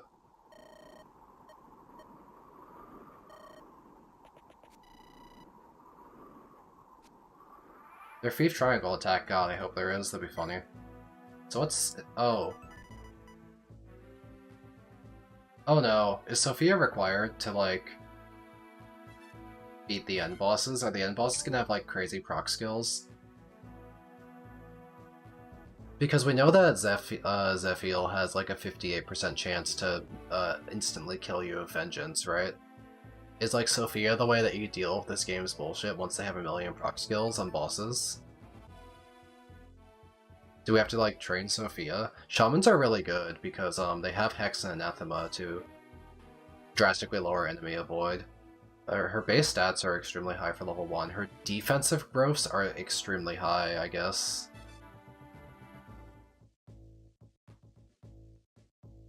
Yeah, so we actually have 15 units, or 13 units for this chapter. They're just making me force deploy Cecilia, Green, Epia. So maybe she's good, because Nihil negates almost every skill, yeah. Does that negate her own skills, or is it just the enemies? Okay, it's the enemies. This is probably really good in this game once enemies have 6 skills. You could just not have to deal with that. And all of her growths besides speed are high, I guess, but with a base 10 speed, she can probably still get enough. That's just a really high base, right? Gross 1 RN, yeah. The green has Acrobat as her default. Okay, so her personal skill exists to give her good desert movement. Wait, she's a unique class. She's a guardian, so she doesn't have, like, the sniper skills. She has, like, her own set of skills. No, she has archer stuff like Adept and Certain Blow and Crit Boost and Point Blank. She's just a reskin sniper. These are the skills that Archer and Sniper get. She's just a sniper, but she has this personal. I'm not... Does it really count peaks? Because it only counts traversable terrain, and peaks aren't traversable terrain, unless you're a flyer, right? Can she really walk on mountains? Does that count as traversable terrain for her? Because rivers and peaks are not traversable for your average unit. This sprite for Cecilia is pretty whack. I don't like the red on the horse. I think they should have just made this completely blue. I think the red is a mistake. And we've already confirmed that Cecilia has Gale Force. Check her green's growth. Sure. They're nothing special. She's a unit. 18 speed just isn't high in this game, because we've been commenting constantly how Astolfo has like 19 speed and he's not fast because he can't double unpromoted enemies without some sort of skill. So characters with this middling range of speed need like support to actually double unpromoted. So she probably just single taps everything. Maybe she's better on normal mode if she could actually double. But right now, I'm not impressed. My Dorothy is probably better. In Awakening, they're counted for Acrobat? That'd be crazy. She'd be really good if that worked. But yeah, she's good in Arcadia, because she can shoot the wyverns. They designed her to be good in the desert. That's fine, I guess. Oh. She has a... wait. Apparently the hack was designed for hard mode, they say. Interesting weapon. It's a longbow, and, I mean, look at that crit. Snipers already have plus 15 crit. She can't do much crit stacking because she's ice affinity, so even if she did support, she wouldn't, like, gain, like, much crit from supports, because her own affinity doesn't grant any, but... That's a weapon. There's too many PRFs in this. Is this from Project Ember, or is this from, like, Fae? I wonder if this is from Fae. I'm gonna Google a green Fae and see if she has a Guardian bow. I found it in a green. Let's see if she has a weapon. She has the Guardian's bow! Whoa, that's crazy! Who would... that whatever the PRF, it's either from Ember or from Fae. She's a Gaiden ref, 1 to 3 range. Yeah, because she has point blank, so it's 1 to 3. Lots of PRFs in this. Cecilia still has... they buffed her, okay. Normally she has 2 tiles of movement here, because... I guess her unique class Mage General has better movement on sand. Because she's not even like an 8 move made like Valkyrie like she would be in vanilla. So they made her like a 7 move class, like the FE8 Mage Knight, and then they made sand less impeding. Because her movement's way better than vanilla here. 3 tiles over 2 tiles is enormous. She's much more usable. Plus, they removed Air Caliber, so I don't have one. So I guess this is meant to be that, like, she'd be your Wyvern Killer. Okay, well, we previewed the units in this chapter. I'm not going to play it, because I'm short on time today. I have to leave in, like, 20 minutes, so, like, we just can't start another chapter. So we're just going to go back. The world map.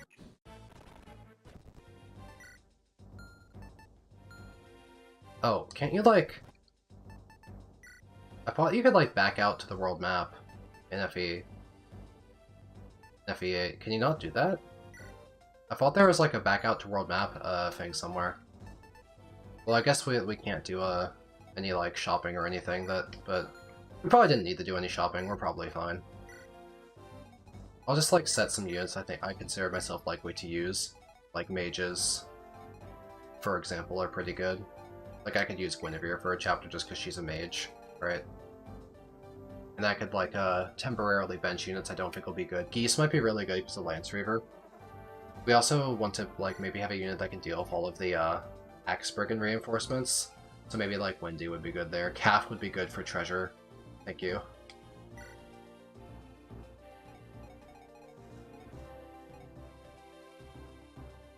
I could... Astolfo has sight range, right? As an assassin, even if he doesn't count as a rogue for a treasure.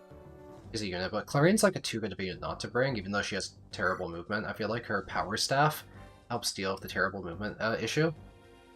Because she can just use, like, torches and barriers to be able to move 4 tiles a turn. And then she has all these really good combat stats.